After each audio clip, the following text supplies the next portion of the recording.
लोग पढ़ना चालू किए थे ऑन हिज ब्लाइंडनेस, जो पोएम था अपना, उसका जो इंट्रोडक्टरी पार्ट था उतना अपन पहले कल पढ़ लिए थे। थोड़ा सा आप उसको बताओ अपने आप। ऑन हिज ब्लाइंडनेस किस टाइप का पोएम है? लिटरेरी फॉर्म या जोनर कौन सा है? सोनेट है, ठीक है। पोएम का ओरिजिनल टाइटल क्या था? जो फर्स्ट लाइन है वही था। क्या है first line?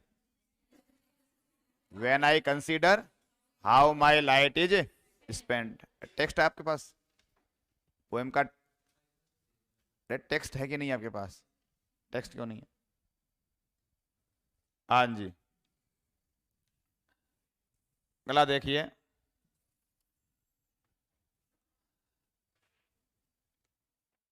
When I consider how my light is spent. Poem की लास्ट लाइन क्या है? अभी हमने पोएम पढ़ी तो नहीं है, लेकिन कल अपनी नाम सुना था आप लोगों ने। They also serve who only stand and wait. अभी पढ़ने के बाद आपको जैसे याद हो जाएगी पोएम। ये पोएम की वेल नोन लाइन्स में आती है और सबसे लोकप्रिय लाइन इसी पोएम की यही वाली है। बताइए पोएम का जो कंपोजिशन हुआ उसके बारे में क्या जानकारी है? पोएम कंपोज्ड कब किया गया इसके बारे में कोई हमारे पास एग्जैक्टली डेट अवेलेबल है क्या? नहीं है, लेकिन टेंटेटिवली हम क्या बातें करते हैं? 1652 अर्लीस्ट और 1655 मैक्सिमम। जो मैक्सिमम स्कॉलर का ही मानना है कि 1655 में लिखा गया है। 55 का जिक्र क्यों आता है? मिल्टन बिकेम कंप्लीटली ब्लाइंड इन 1655। कंप्लीटली ब्लाइंड होने की इसकी समय एज क्या रही मिल्टन की? 47 रही है। और अधिकांश जगह वैसे पढ़ने को मिलता है 44। बात सुनना, अधिकांश जगह आप यही सुनेंगे कि Milton became blind at the age of 44। यानी साल कौन सा होगा? 1652। मिल्टन का लाइफ टाइम क्या है? मिल्टन का लाइफ टाइम क्या है? 1658 से 1674 लाइफ टाइम है। तो 08 में अगर आप 44 जोड़ते हैं तो साल कौन सा आता है? 1655। अधिकांश किताबों में ये लिखा मिलेगा आपको कि Milton became blind in 1652 at the age of 44। लेकिन कंप्लीट ब्लाइंडनेस है वो इस समय नहीं है। वो कब होती है? 55 में वो क्या होता है? Completely blind. इसी कारण अधिकांश स्कॉलर इस बात पर सहमत हैं कि पोएट्री का जो पोएम है वो कंप्लीट ब्लाइंड होने के बाद ही लिखा गया होगा। जब पोएम पढ़ेंगे अभी तो उसमें आप पाओगे कि इस तरह की बातें हैं कि उसमें पार्शियल ब्लाइंडनेस वाली बात नहीं आ रही है कि पोएट टोटली ब्लाइंड हो गया है। इस प्रकार की हमें उसमें भाव समझ में आएंगे पोएम से। पोएम जो है पब्लिश कब होता है वो बताओ जानकारी। 1673 में पोएट की डेथ के जस्ट एक साल पहले। 74 में डेथ होती है इसकी, तो 73 में पोएम पब्लिश होता है।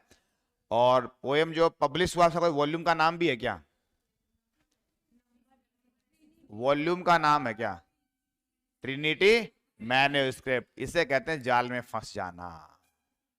ऐसे फंस जाती है मछली जाल में, एग्जाम में आती है ना, ऐसे फंस जाती है। हाँ, उसका जो ऑटोग्राफ नोटबुक है उसका नाम यही है जो बता रही है ये। कौन सा? Trinity manuscript. मैंने कहा कि ये गड़बड़ कर चुके हैं, आप भी गड़बड़ कर रहे हैं वापस। हाँ, 1673 पोएम है। यही गड़बड़ है, ऐसी छोटी छोटी गलतियां हैं। ये तो बिल्कुल ताजा ताजा मैटर में है, कल का अभी गलती है कर दिया 24 घंटे बाद में ही। एग्जाम बताने कितने घंटों बाद में होगी। देखो ये आपने पढ़ा है, the sonnet was first published in Milton 1673 poems. कहां लिखा है कि पब्लिश्ड इन ट्रिनिटी मैन्युस्क्रिप्ट? अभी तो ये पढ़ो, यहां लिखा है इन हिज ऑटोग्राफ नोटबुक। इनकी हैंड रिटन, खुद के द्वारा लिखी गई जो नोटबुक है जिसका क्या टाइटल है? ट्रिनिटी मैन्युस्क्रिप्ट टाइटल है। उसमें मिल्टन ने इस सोनेट को कितने नंबर का नंबर दिया था? 19। और जब ये पोएम इसी ऊपर वाले 1673 में क्या हुई है? पब्लिश्ड बुक फोरम में हुई, में लिखा भी है 1673 में पब्लिश हुई है। उस पब्लिश्ड वाले में इसका कितना नंबर डला हुआ है? 60 नंबर डला हुआ है। इस प्रकार से दोनों प्रकार के नंबर हमारे को यूज में देखने को मिलते हैं। तो आप समझ रहे हैं कि हम पढ़ने के बाद क्या गलतियां करते हैं, यही गलतियां एग्जाम में होती हैं, और इन्हीं गलतियों को मैं कौन सी किस्म की गलतियां कहता हूं, these are non silly mistakes.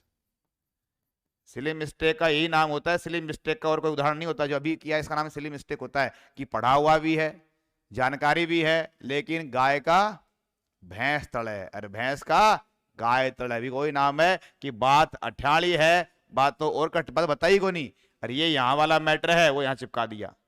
Matter ये था, अगर मैं ये पूछता कि भाई मिल्टन ने अपना जो पोयम है वो हैंड रिटन जो बुक उसकी है उसका क्या नाम है, तो यहाँ ये पब्लिकेशन थोड़ी है, ये तो उसके खुद की लिखी हुई नोटबुक डायरी मान लो, तो diary is not a matter publication, वो तो संयोग से हमारे पास इसका जो हैंड रिटन मैन्युस्क्रिप्ट उपलब्ध है और उसका नाम रखा हुआ है ट्रिनिटी मैन्युस्क्रिप्ट।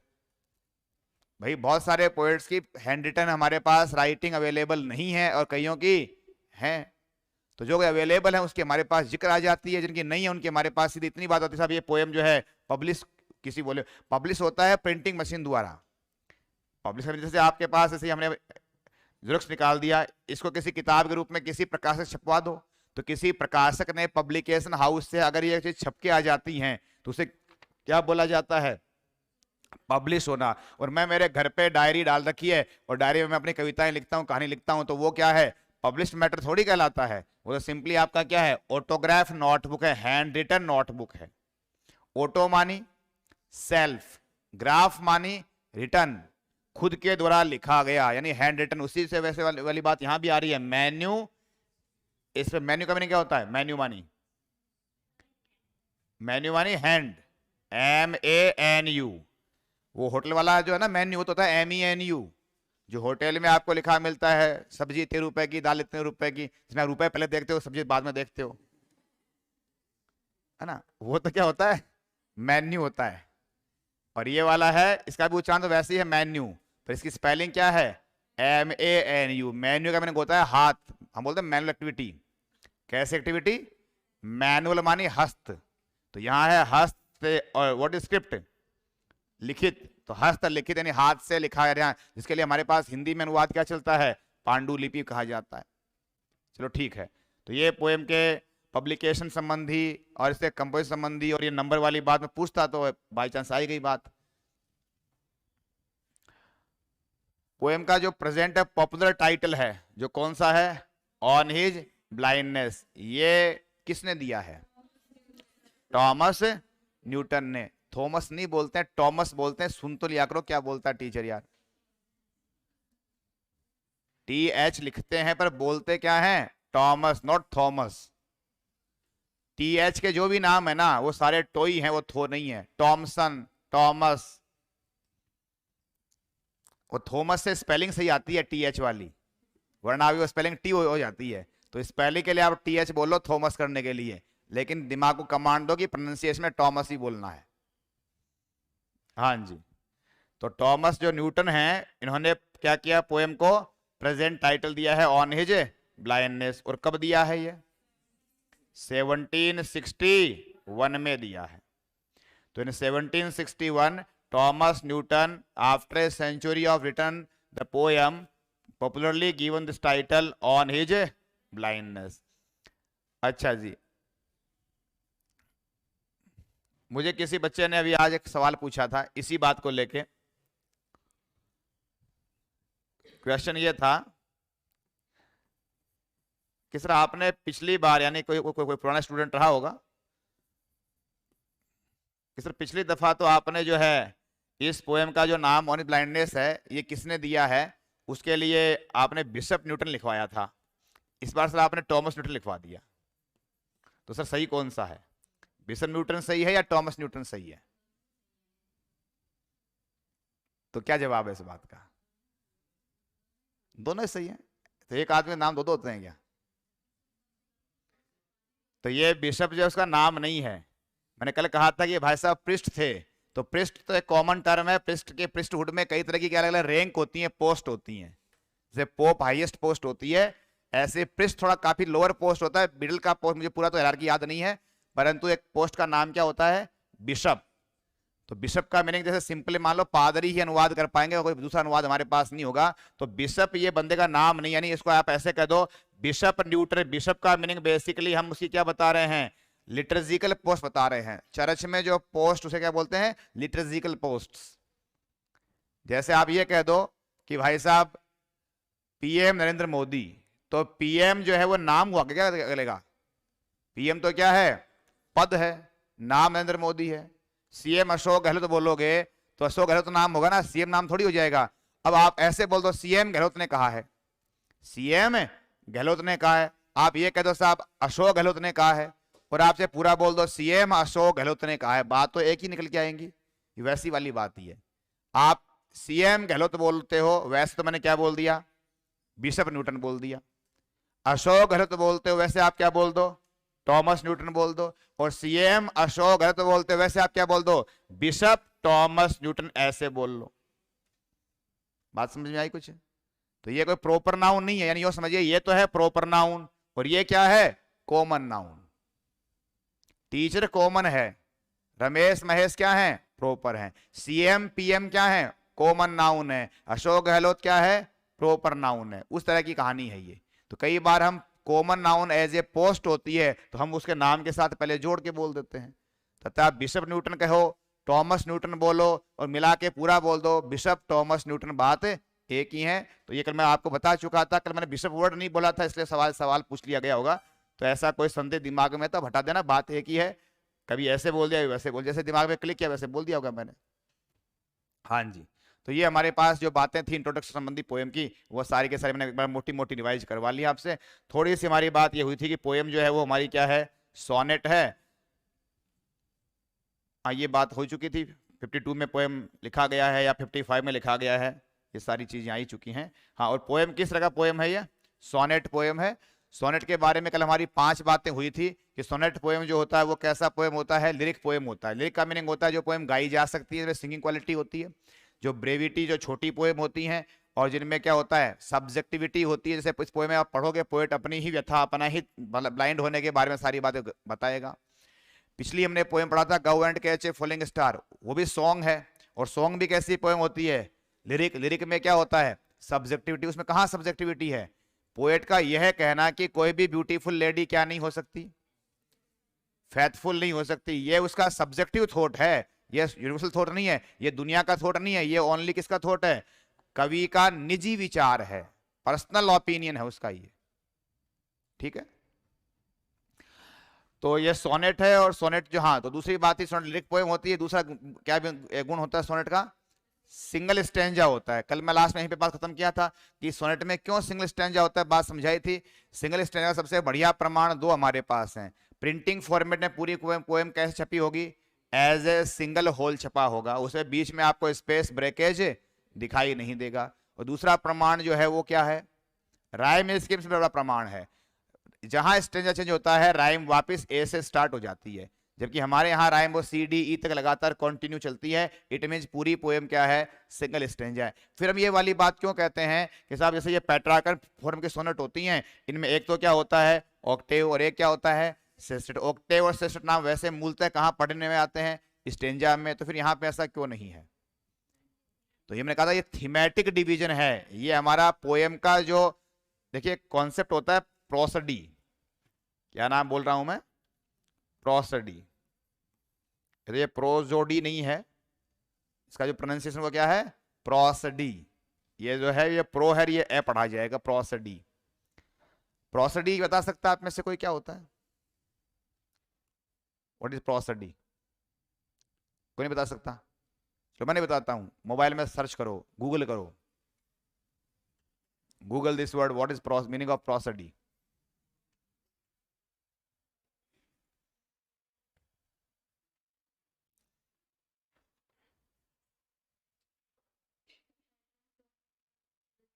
है जी,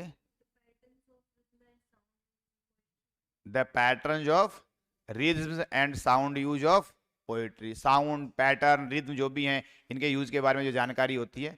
और कोई बताओ मीनिंग, अलग अलग सोर्स से आपको कुछ बातें मिलेगी, किसी ने कोई, हाँ अच्छा, जैसे हिंदी ढूंढे फटाक से, और बिल्कुल ये हिंदी में सही ढूंढे हैं। हिंदी में इसका नाम क्या होता है, छंद शास्त्र ही होता है। अब बताओ छंद शास्त्र क्या होता है? प्रोसिडी होती है यार, इसमें क्या है? तो प्रोसिडी अब समझ लो, आप काफी नजदीक आप पहुंच गए हैं, बाकी आप ढूंढ लेना, गूगल कर लेना। शास्त्र का मतलब होता है स्टडी, दर्शन शास्त्र, भौतिक शास्त्र, साइंस शास्त्र। तो हमारे जो शास्त्र शब्द है वो किस अर्थ में लिया जाता है? स्टडीज के अर्थ में लेते हैं।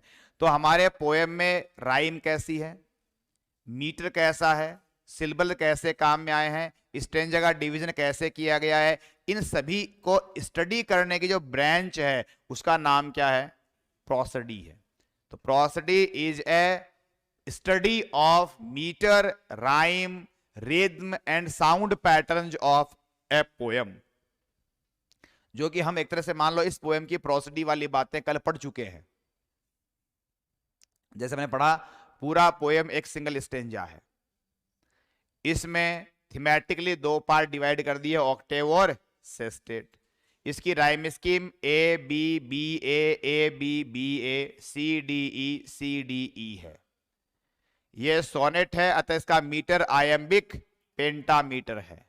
आयम्बिक पेंटामीटर में जो लाइन होती हैं उनमें पहले आता है अनस्ट्रेस सिलेबल, बाद में आता है स्ट्रेस सिलेबल, और ऐसे 5 बार ये पैटर्न रिपीट होता है। 5 से नाम पड़ता है पेंटामीटर, और पहले अनस्ट्रेस और बाद में स्ट्रेस से नाम क्या पड़ता है? आयम्बिक। ये मैं कल समझाया नहीं था, कल मैं बिल्कुल ही बात नहीं करती, मैं थोड़ी बहुत बात कर रहा हूं। मैं ये कहना चाहता हूं, ये मैं इतनी सारी जो बातें बोली है ना, ये सारी चीज मिला के ही क्या है? प्रोसडी है। कितनी सारी चीज? पोएम सिंगल स्टेंजा है जिसमें कि थीमेटिकली ऑक्टेव और सेस्टेट की स्ट्रक्चर है, एक बात। दूसरी बात, A B B A B B A C D का राइम स्कीम हुआ है, ये इसमें आया है। राइम स्कीम बताना भी किस में आता है? प्रोसडी में। पोएम में आयम्बिक पेंटामीटर का यूज किया गया है, ये प्रोसडी में आएगा। आयम्बिक पेंटामीटर का मतलब होता है अनस्ट्रेस और स्ट्रेस के सिलेबल पैटर्न होंगे जो 5 टाइम जाएंगे तो नाम पड़ जाएगा पेंटामीटर। ये सारी मीटर वाली बात, राइम वाली बात, ऑक्टेव सेस्टेट में थीमेटिक स्ट्रक्चर है, पूरा पोएम सिंगल स्टेंजा है। जैसे हम पिछली पोएम में कह रहे थे कि साहब कोई लाइन में 7 सिलेबल हैं, किसी में 4 सिलेबल हैं, किसी में 2 सिलेबल हैं, याद है पिछली पोएम में ऐसी बातें करी थी अपन ने। ये सभी तरह की ऐसी जो चर्चा की जाती है, इस चर्चा का इकट्ठे में एक वर्ड में क्या नाम है? प्रोसडी है। तो ऐसी स्टडी हम किसी भी पोएम की करने बैठ जाते हैं तो हम कौन सी बातें करते हैं? प्रोसडी की बातें। तो ये कह लो इस पोएम का प्रोसडी वाला मैटर हम लोग कल पढ़ चुके हैं। इसका जो प्रोसडी का मैटर है वो हम कल पढ़ चुके हैं, और बाकी इंफॉर्मेशन जो पब्लिकेशन की, कंपोजिशन की, नंबर क्या मिला पोएम को, वो सारी बातें कर चुके हैं। अब हम आज किसकी बातें करने वाले हैं? पोएम के टेक्स्ट के बारे में करने वाले हैं। तो मैं प्रोसडी का चर्चा क्यों किया था कि एक्चुअल में ये नाम होते हैं ऑक्टेव, सेस्टेट। रियल में तो सारे नाम किस में आते हैं? मीटर में, राइम में, यहाँ आते हैं।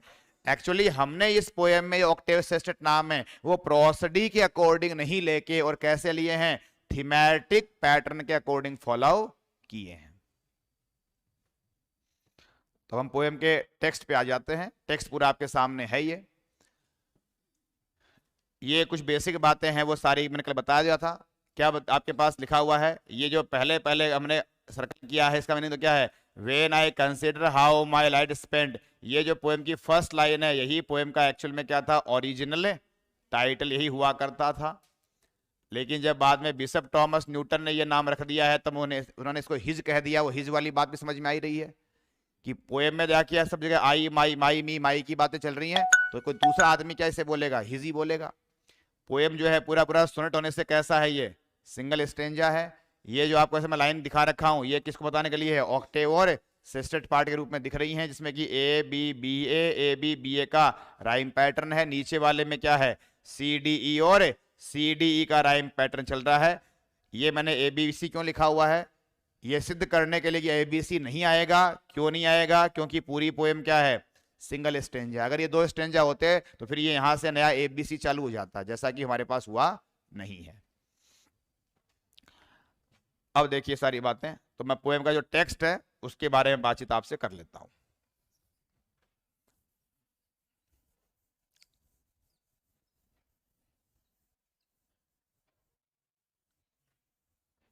नीचे टेक्स्ट में एक लंबी लाइन लिखी हुई है वो क्या है, वो हम पोएम पढ़ने के बाद ही पढ़ेंगे, पहले नहीं पढ़ेंगे, है ना। नोट, ये नोट मेरा लिखा हुआ है, ये नोट मैंने ऐड करवाया हुआ है एग्जाम के दृष्टिकोण से, बाकी पोएम इतना ही है जो आपके सामने दिख रहा है। देखिए क्या पोएम है, मैं पढ़ना चालू कर रहा हूं। पोएम पढ़ाने से पहले एक बात कर देते हैं, पोएम में कितने सेंटेंस हैं। जैसे आप गो एंड कैच फुलिंग में देखे थे, हर स्टेंजा एक सेंटेंस ही था, तो ऐसे पूरी पोएम जो है एक ही सेंटेंस है, नंबर ऑफ सेंटेंस ज्यादा है। तो पोएम क्या है, 2 सेंटेंस है। पहला सेंटेंस चालू होता है वेन से, कहां तक आता है, आज, तो यहां पे फुल स्टॉप है, तो ये वेन से लेके और आज तक हमारा क्या है, एक सेंटेंस, और फिर ये बट से लेके और जहां पोएम एंड होता है यहां तक हमारा क्या है, दूसरा सेंटेंस। तो पोएम में कितने सेंटेंस हैं, 2 सेंटेंसेज हैं,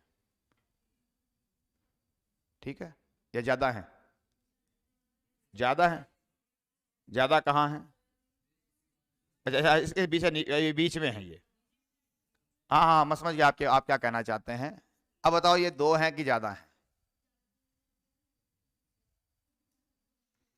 मैं समझ रहा हूँ आप क्या कहना चाहते हैं। आप ये कहना चाहते हैं, देखो साहब यहां से गॉड से लेके और बेस तक एक, वो देखो ये भी है यहां से यहां तक, फिर ये हिज से लेके कहां तक है, किंगली तक भी है, फिर ये 1000 से लेकर कहां तक है, वेट तक। इस दृष्टि से आपके यहाँ तो एक, और फिर एक के बाद दूसरा कहां से कहां तक है,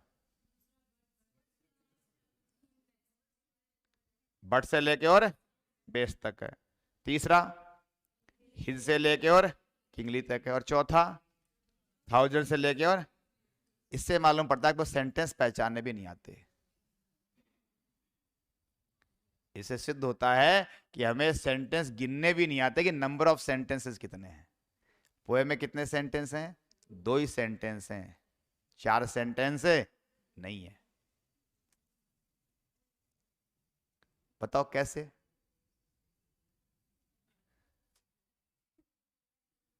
चलो कोई बात नहीं, ये बात बाद में कर लेंगे, अब पहले पोएम पढ़ लेते हैं। इस सवाल को एक बार रहस्य बना कर रखते हैं, सस्पेंस।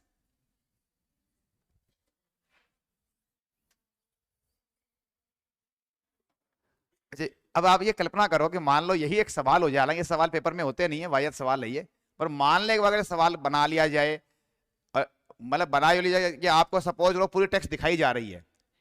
एक तो होता है कि सर ऐसा सवाल इसलिए नहीं होता एग्जाम में कि यार ये कोई सवाल थोड़ी थी आपके पोएम में कितने सेंटेंस आप याद करके जाओगे, तो कोई सवाल वैसे अच्छा सवाल नहीं है। पर अभी तुम्हारे सामने पूरी क्या दिख रही है, टेक्स्ट दिख रही है। मान लो आप स्टूडेंट लैंग्वेज के एक सवाल बनाया गया है, और लैंग्वेज का एक टीचर ने सवाल पूछ लिया कि भाई इस पूरे के पूरे पोएम में आप बताइए नंबर ऑफ सेंटेंसेज कितने हैं, और ऐसे ऑप्शन दे दिए 1 2 3 4। आप निसंदेह कितना उत्तर करके आएंगे, 4। और मान लो साहब किसी आरपीएससी जैसी बॉडी ने एग्जाम करवाई है और उसने अपनी की में क्या उत्तर जारी कर दिया, 2। पता आप क्या बोलोगे, देख गए बीते आरपीएससी वालों को उत्तर निकालने भी नहीं आते।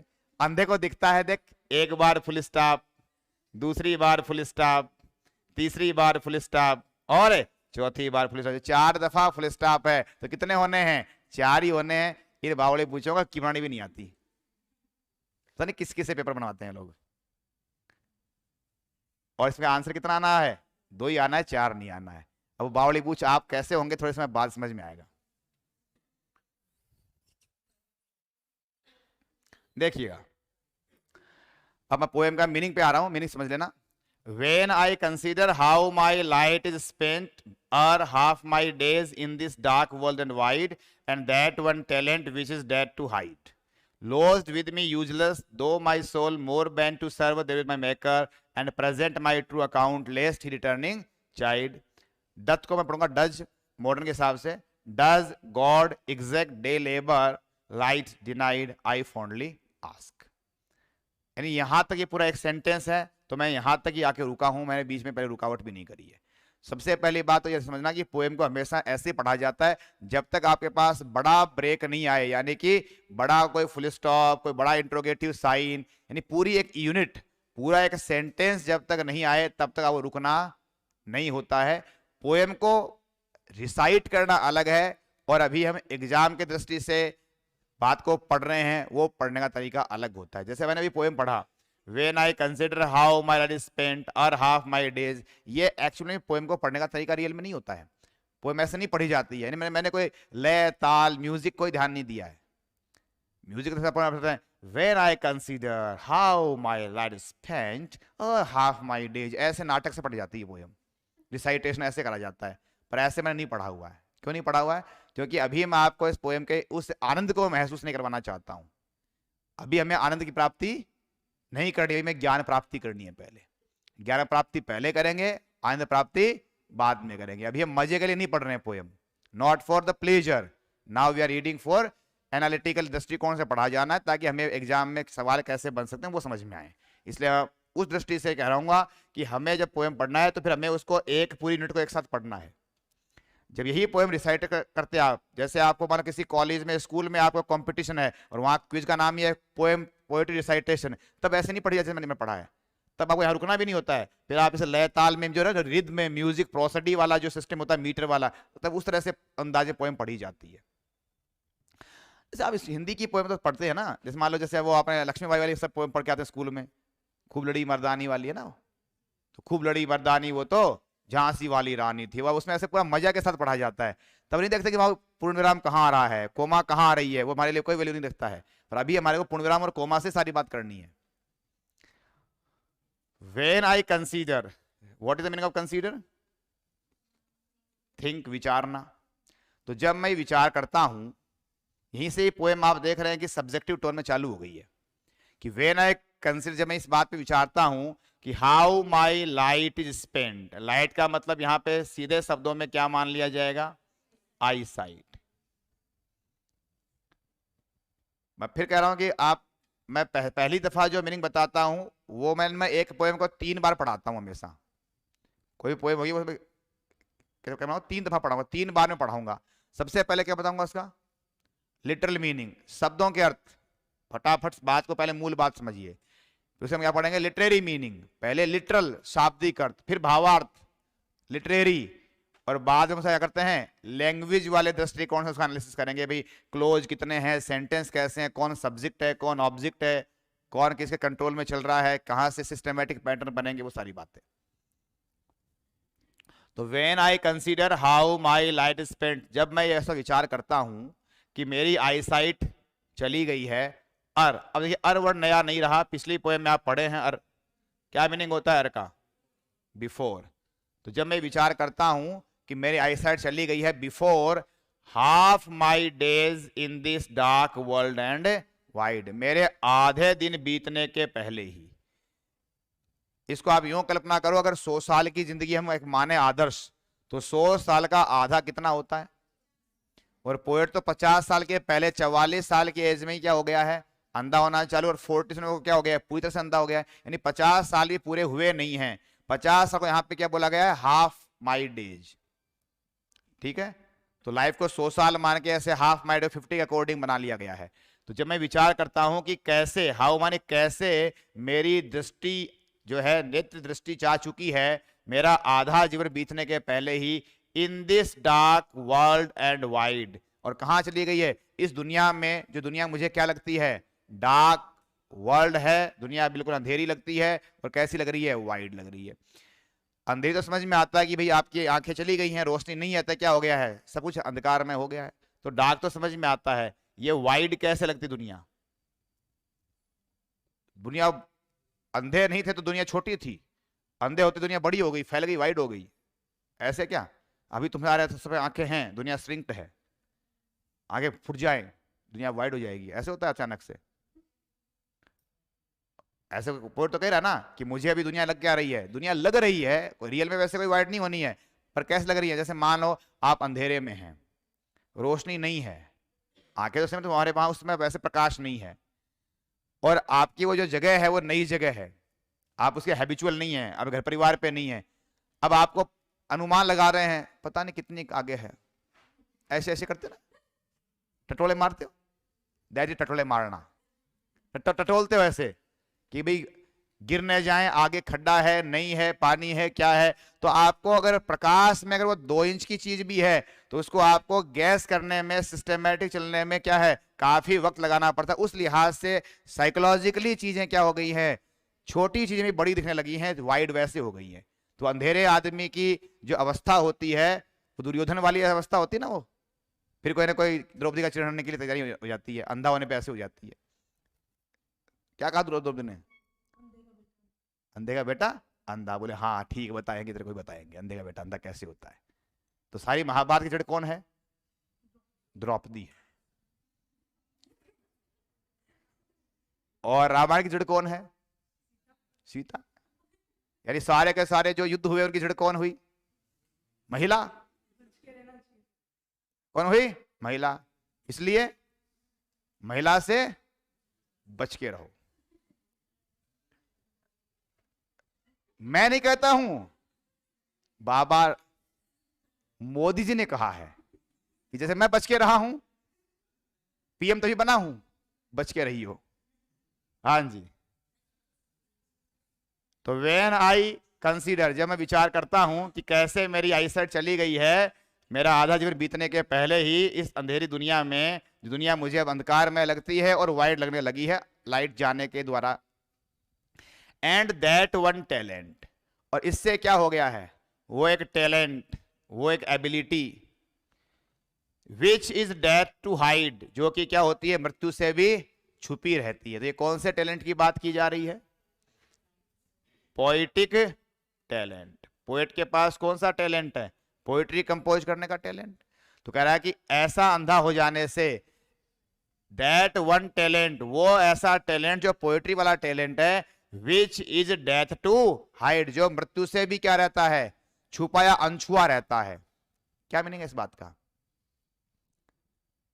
कि मृत्यु आती है तो आदमी मर जाता है। जैसे कि मिल्टन मर गया, कब मर गया, 1674 में।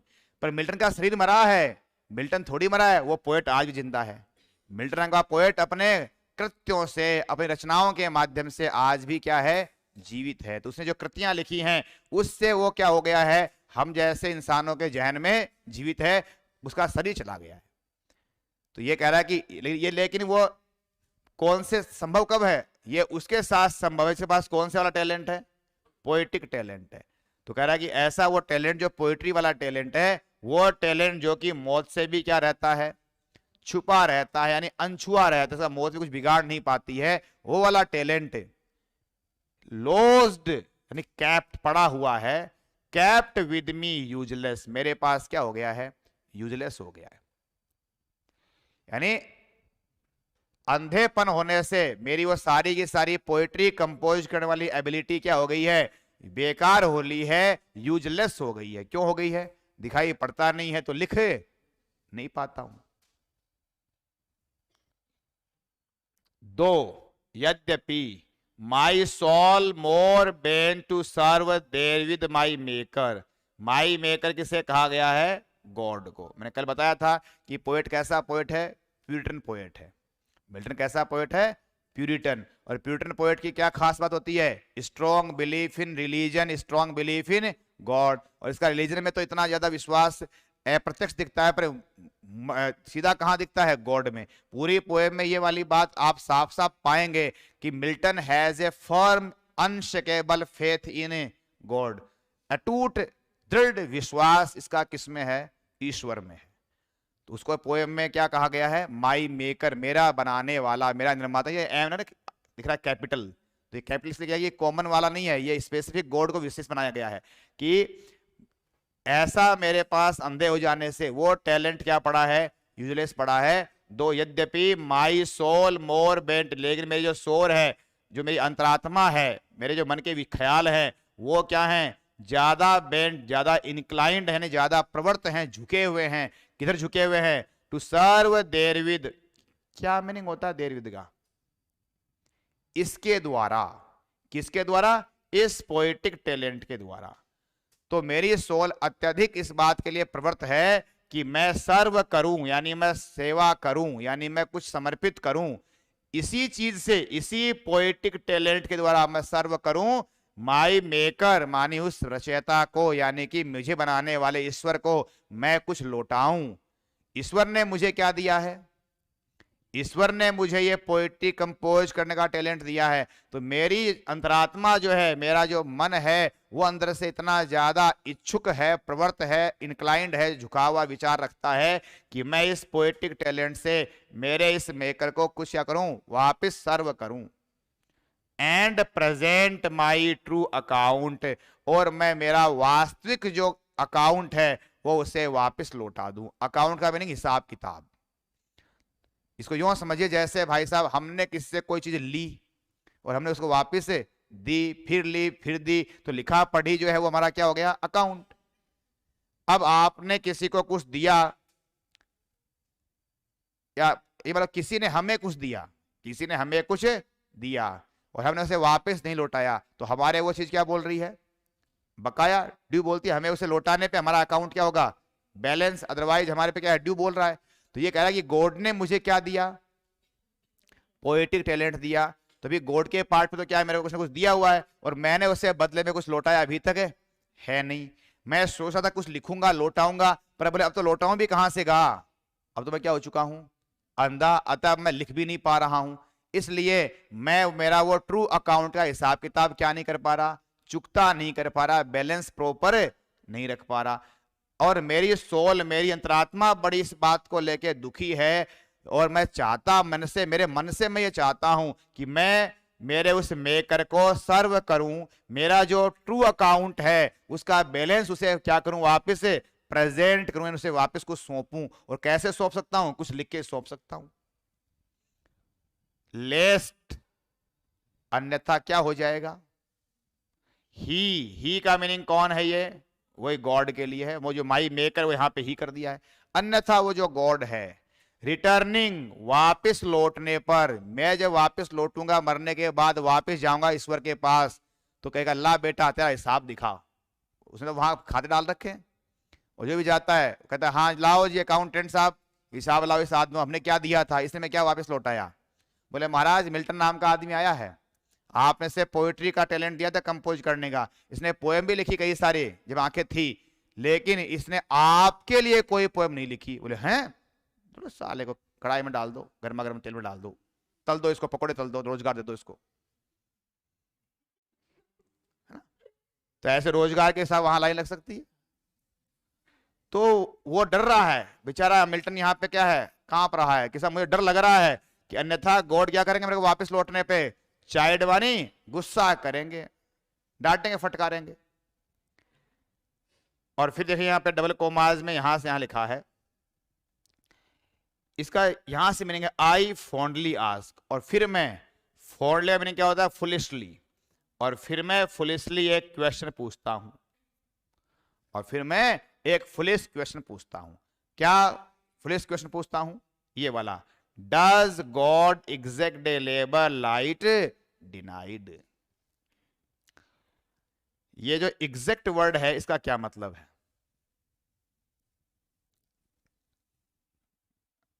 एग्जैक्ट का बताओ, वैसे मतलब आपको क्या मीनिंग आता है, एग्जैक्ट बताइए, एग्जैक्ट आंसर, एग्जैक्ट का एग्जैक्ट आंसर बताइए, बिल्कुल सटीक,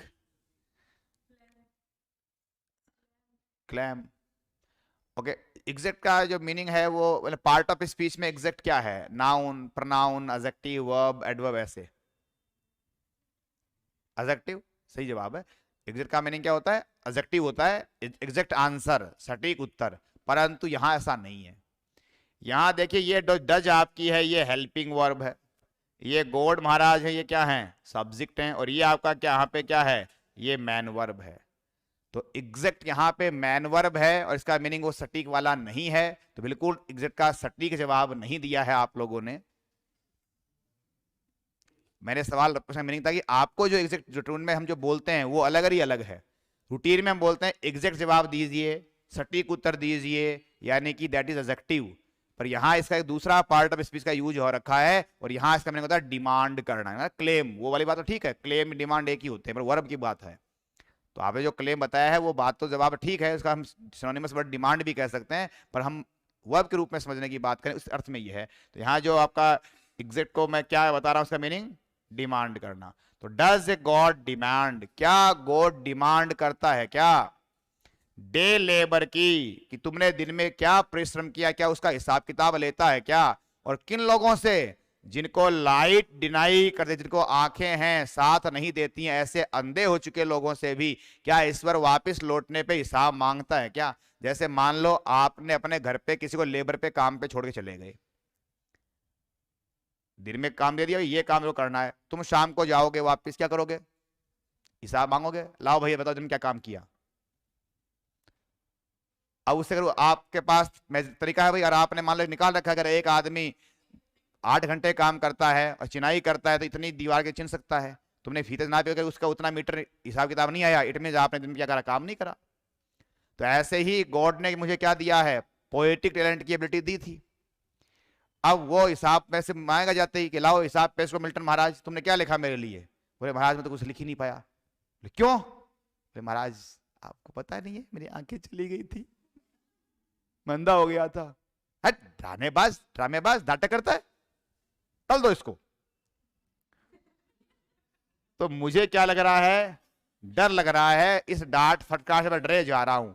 तो मैं एक फुलिश क्वेश्चन, ऐसा एक मूर्खता भरा सवाल पूछता हूं कि क्या मेरे जैसे उन व्यक्तियों को जिनको लाइट, जिनका सहायता नहीं करती, जिनकी आंखें साथ नहीं देती हैं, ऐसे अंधे हो गए लोगों से भी क्या गॉड हिसाब किताब की डिमांड करेगा क्या? कि तुमने दिन में क्या लेबर, क्या उसका रिकॉर्ड मांगेगा क्या वो? और यह है क्या, डज मानी इंट्रोगेटिव, तो क्या ऐसा वो हिसाब मांगता है? डज मानी मांगता है, मानी क्या गॉड की ये प्रवृत्ति है, क्या ये गॉड की हैबिट में है क्या कि वो जो भी जाता है उसे हिसाब लेता ही लेता है? और खास तौर पे उनसे क्या हिसाब लेता है क्या जो लोग इतने सक्षम है नहीं है उस एबिलिटी को काम में लेने में? तो यहां पर हमारे पास एक थॉट खत्म हो जाता है, अब नया थॉट आता है। अब वो नया थॉट है बट। बट से आप अनुमान लगा लो कि अभी तक जो बात थी उसकी क्या होगी, उल्टी। बट हमेशा क्या दिखाता है, कॉन्ट्रास्ट। तो बट में उसका उल्टा कॉन्ट्रास्ट आ रहा है। But patience to prevent that murmur soon replies. लेकिन तभी, तभी कब? पोएम में तभी लिखा नहीं, तभी मैं बोल दिया हूं तभी। किस समय? तभी जिस समय ये मूर्खता भरा प्रश्न कवि के मन में उठ रहा है। कौन सा प्रश्न है मूर्खता भरा? खुद ही कह रहा है मैं एक मूर्खता भरा सवाल पूछता हूं। तो कौन सा प्रश्न मूर्खता भरा है? क्या गॉड डे लेबर की डिमांड करता है क्या? क्या गॉड डे लेबर की डिमांड करता है क्या? किन लोगों से? जिनकी आंखें साथ नहीं देती हैं, ऐसे लोगों से। ऐसे में मैं एक मूर्खता भरा सवाल जो मैंने किया है, इस प्रश्न के प्रतिक्रिया में मैं क्या करता हूं? इसकी प्रतिक्रिया में क्या होता है? पैसेंस, जो मेरा धैर्य है, धीरज है, वो मुझे क्या करता है? To prevent, patience to prevent that murmur. Murmur किसे कहा गया है? बुदबुदाहट, जो मन ही मन बात चलती है वो मर्मर है। तो यहां मन ही मन कौन सी बात चल रही है? यही फुलिश क्वेश्चन। तो ये फुलिश क्वेश्चन यहां पोएम का क्या है? मर्मर है। तो मेरे अंदर मन ही मन चलने वाला दैट, दैट मानी वो मानी जो पीछे बात आई थी। तो कौन सी बात पीछे आई थी? ये पूरा सवाल कि क्या गॉड को एग्जैक्ट डे लेबर की डिमांड होती है। ऐसे इस मन ही मन चलने वाले क्वेश्चन के प्रतिफल में पैसेंस जो है वो मुझे रोक लेता है। किससे रोक लेता है? और मूर्खता भरा सवाल करने से रोक लेता है कि क्या उल्लू से सवाल पूछ रहा है, रुक। और तब मुझे जवाब मिलता है, सून रिप्लाइज, और मुझे वो आंसर कर देता है। आंसर कौन कर देता है? गॉड। कहां लिखा गॉड?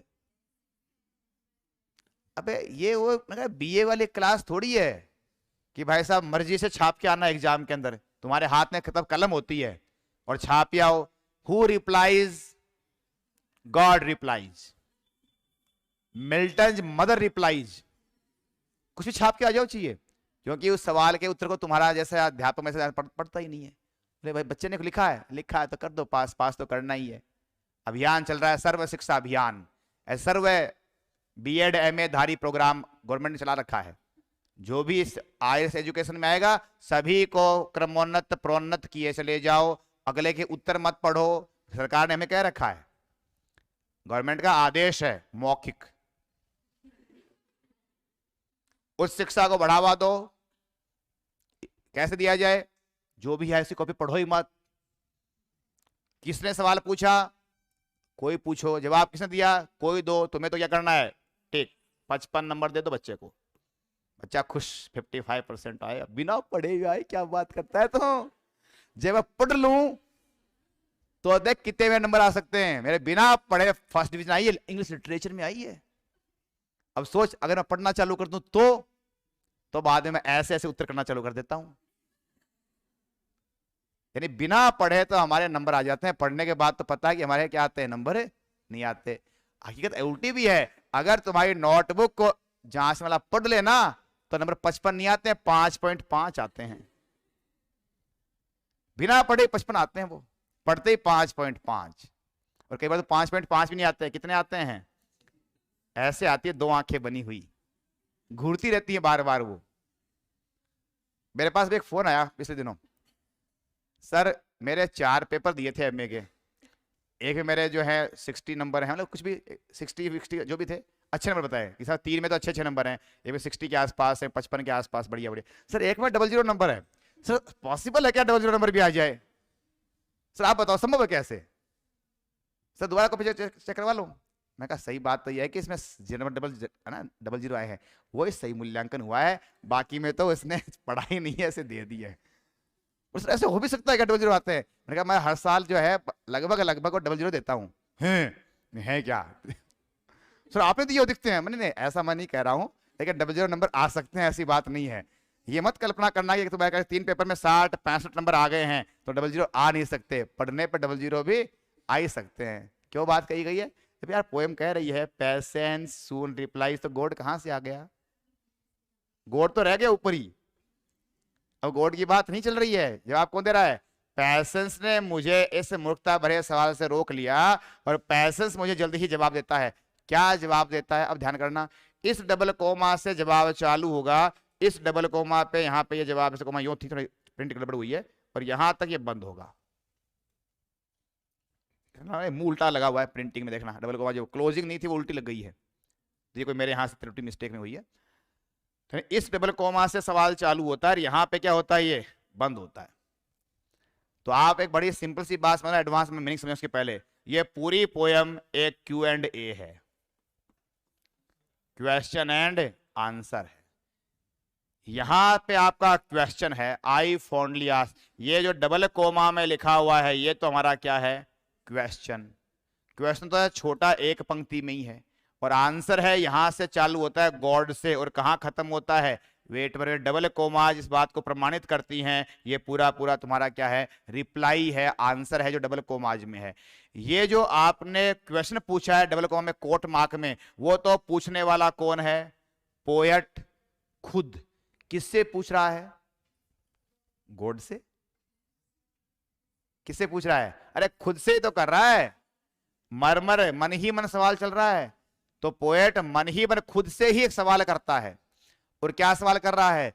कि क्या ईश्वर डिमांड करता है क्या डे लेबर की उन लोगों से जिनकी आईसाइट चली जाती है? ऐसा वो सवाल अपने ही आप से करता है। तब इसका जवाब भी कौन देता है? खुद ही दे रहा है, खुद को ही। पर उसने पोएम में खुद की जगह पे अपना रिप्रेजेंटेटिव क्या बना दिया?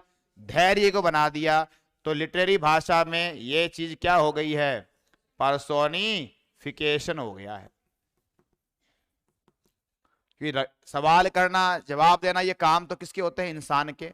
और यहाँ पे जो पैसेंस नाम की जो क्वालिटी है उसे क्या कर दिया गया है? ऐसे रिप्लाई करने वाला बता दिया गया है। तो मनुष्य जैसा गुण अगर दे दिया जाता है उसे क्या बोलते हैं? पर्सोनिफिकेशन कहा जाता है। तो यहाँ पे आप क्या पा रहे हैं कि तभी पैसेंस ने जल्द ही जवाब दिया है। और क्या जवाब दिया है? God does not need either man's work or his own gifts. Who best bear his mild yoke, they serve him best. Poem की बेहतरीन पंक्तियों में से एक। पोएम की सबसे पॉपुलर लाइन 2 ही हैं, एक ये वाली और एक लास्ट जो आगे आएगी। These are the 2 most popular lines. और ये मान लो कि पोएम के अधिकांश सवाल जो हैं वो लगभग इन्हीं से जगह से बनते हैं। पोएम में जो आपके एग्जाम में क्वेश्चन बनने की गुंजाइश होती है ना, वो गुंजाइश के 5-6 सवाल ही बार बार घूम फिर के आने रहते हैं। 10-12 सवाल मान लो, मैं अभी सारी और बात कुछ छोटी छोटी बातें और कर निकाल लेंगे, 10-12 सवाल ही हैं, 19 एग्जाम में सवाल आ जाते हैं। उनमें से 10-12 में से 2 मेन बात यहाँ पे है। तो क्या कह रहा है वो कि गॉड डथ, डथ का मीनिंग क्या होता है? डज। तो God does not need, God को कोई आवश्यकता नहीं होती है, आइदर मैन्स वर्क, किसकी नहीं होती है? ना तो इंसानों के काम की, ना ही अपनी खुद की दी हुई गिफ्ट्स को वापस लेने की। यानी कि यो मानो ईश्वर तो क्या है? देने वाला है, उसने तुम्हें दे दिया जो देना था। ईश्वर ने आपको क्या दे दिया? पोएट्री कंपोज करने का टैलेंट दे दिया, परंतु ईश्वर कभी ये अपेक्षा नहीं करता है कि मुझे कुछ वापस भी लौटाया जाए। यानी पहले वो क्या करता कि क्या गॉड डे लेबर लेता है क्या? क्या दिन में क्या किए गए काम का हिसाब लेता है क्या? क्या गॉड वहां जब मेरा अकाउंट मिलाएगा क्या? तो कह रहा है ये अकाउंट मिलाने वाला काम, अब ये एहसान जताने वाली चीजें, ये हिसाब रखने वाला काम कौन करते हैं? इंसान करते हैं। हम हैं कि हमने किसी के लिए ये काम किया तो बदले में भाई तू मेरे लिए काम कर, उसने मैंने तेरा काम आया था, तू मेरे आज काम क्यों नहीं आ रहा? ये ऐसा अकाउंट कौन पाल के रखता है? इंसान रखता है पाल के। हमने तुम्हें इतने कोई अमाउंट दी तो तुम भी हमें वापस दो टाइम लाने पर, ये हिसाब कौन रखता है? इंसान रखता है। बोले ईश्वर के पास ऐसा कोई विचार नहीं है।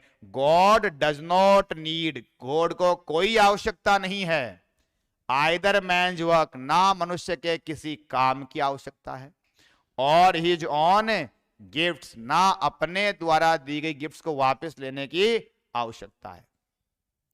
Who best bear his mild yoke, yoke का मीनिंग होता है प्रॉब्लम या बर्डन। तो जो भी, हु माने जो कोई भी, बेस्ट सबसे बढ़िया तरीके से, बेर मानी बर्दाश्त करते हैं, झेलते हैं, सहन करते हैं, टॉलरेट करते हैं। तो जो झेल जाते हैं, हिज माइल्ड योक, उसके द्वारा दिए गए कष्टों को झेल जाते हैं, ईश्वर ने जो आपको तकलीफ दी है उसको जो बर्दाश्त कर जाते हैं, दे सर्व हिम बेस्ट, वही उसके क्या है? सबसे बढ़िया सर्व करने वाले हैं। सबसे सच्चे उसके भक्त या सेवक अगर कोई हैं तो वो कौन है? उसके द्वारा दिए गए तकलीफों को सहन करने वाले जो हैं वो उसके सबसे बढ़िया सेवक हैं। पहले कवि क्या मान रहा था कि गॉड को सर्व करना किससे होता है? वो सर्व वर्ड यहां है, पहले यहां है। पहले कवि की निगाह में सर्व करना क्या है? गॉड की सर्विस कब मानी जाएगी?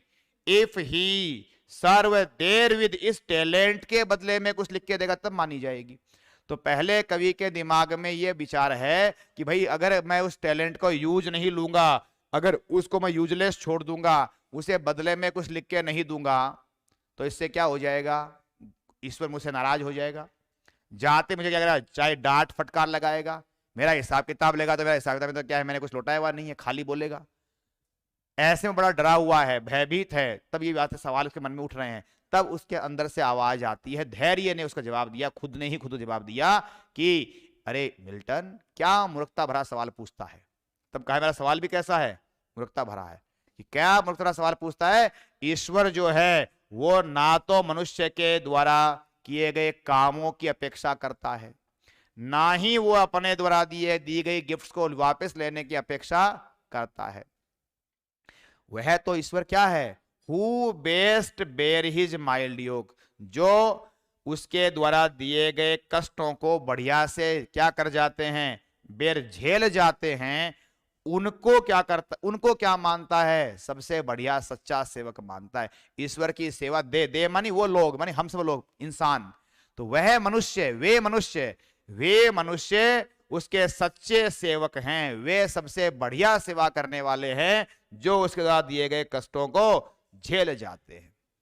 अगली पंक्ति, अरे सुन, हिज स्टेट इज किंगली, उसकी तो अवस्था किसके जैसी है? राजा के जैसी है। हिज माने किसकी? गॉड की। अरे गॉड की जो स्थिति है वो तो कैसी है? राजा के जैसी है। जैसे राजा जो है, आज अब हमने राजाओं के बातें सुने, हमने देखा नहीं है, हम जिस दौर में पले बढ़े हैं, हम डेमोक्रेसी में पले बढ़े हैं, लेकिन ऐसे आपने सुना तो है ही। तो आप कल्पना कर लो कि अगर मान लो आप राजा होते, राजा के किसी शासन के अंतर्गत जिए होते, तो राजा ने मान लो खुश होकर तुम्हें कुछ दे दिया कि जाओ ये जागीर तुम्हारी, इतना बड़ा खेत तुम संभालो आज से, तो क्या वापस हमसे अपेक्षा करता है क्या कि साहब इस खेत में अनाज होगा, हम वहां पे जाके महाराज लो साहब 3 बोरी थे राख लो, थे मन खेत दियो फोकट में बाबा। दे दिया तो दे दिया, आपकी इच्छा है। अगर आप नहीं देते हैं तो क्या उससे राजा क्रोध हो जाते हैं क्या?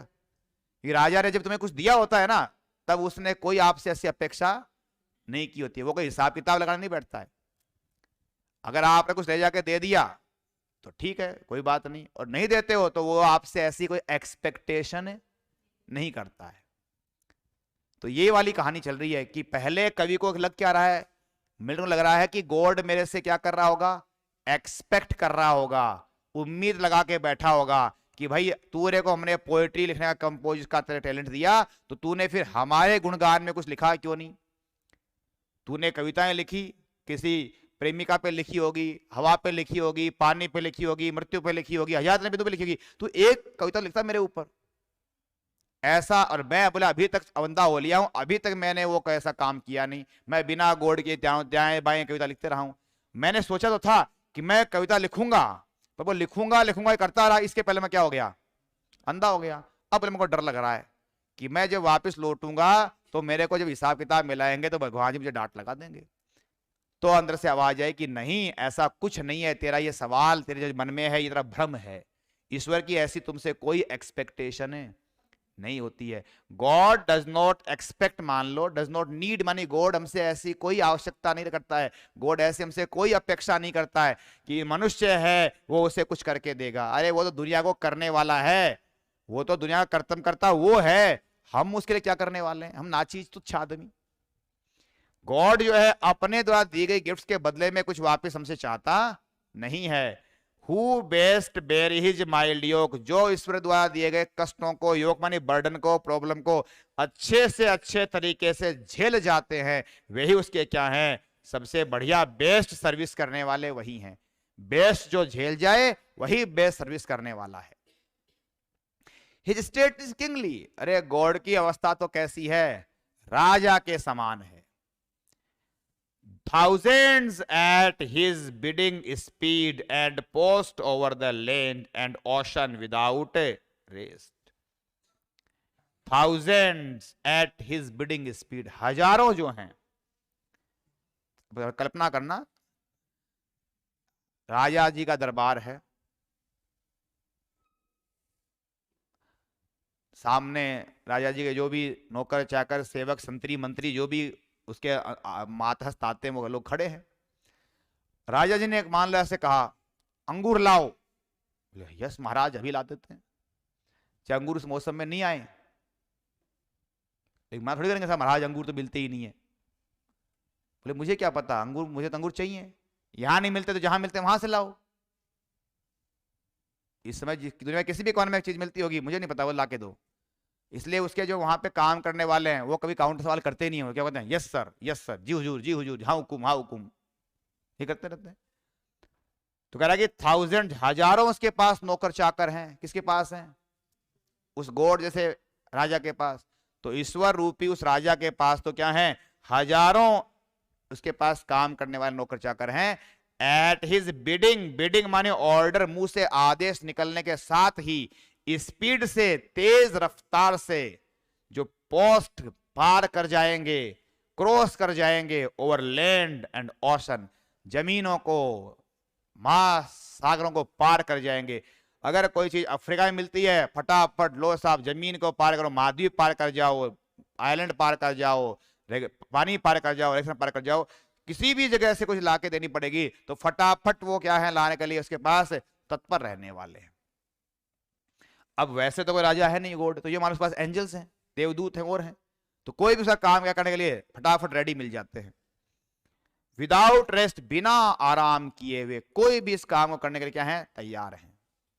इसके अलावा दे ऑल्सो सर्व, वे भी ईश्वर की सेवा ही करते हैं। ऑल्सो मानी भी, यानी पहले सेवा करने वाले कौन से माने गए हैं, जो बेस्ट उसके माइल्ड योग को बर्दाश्त करते हैं, वो उसके सच्चे सेवक हैं।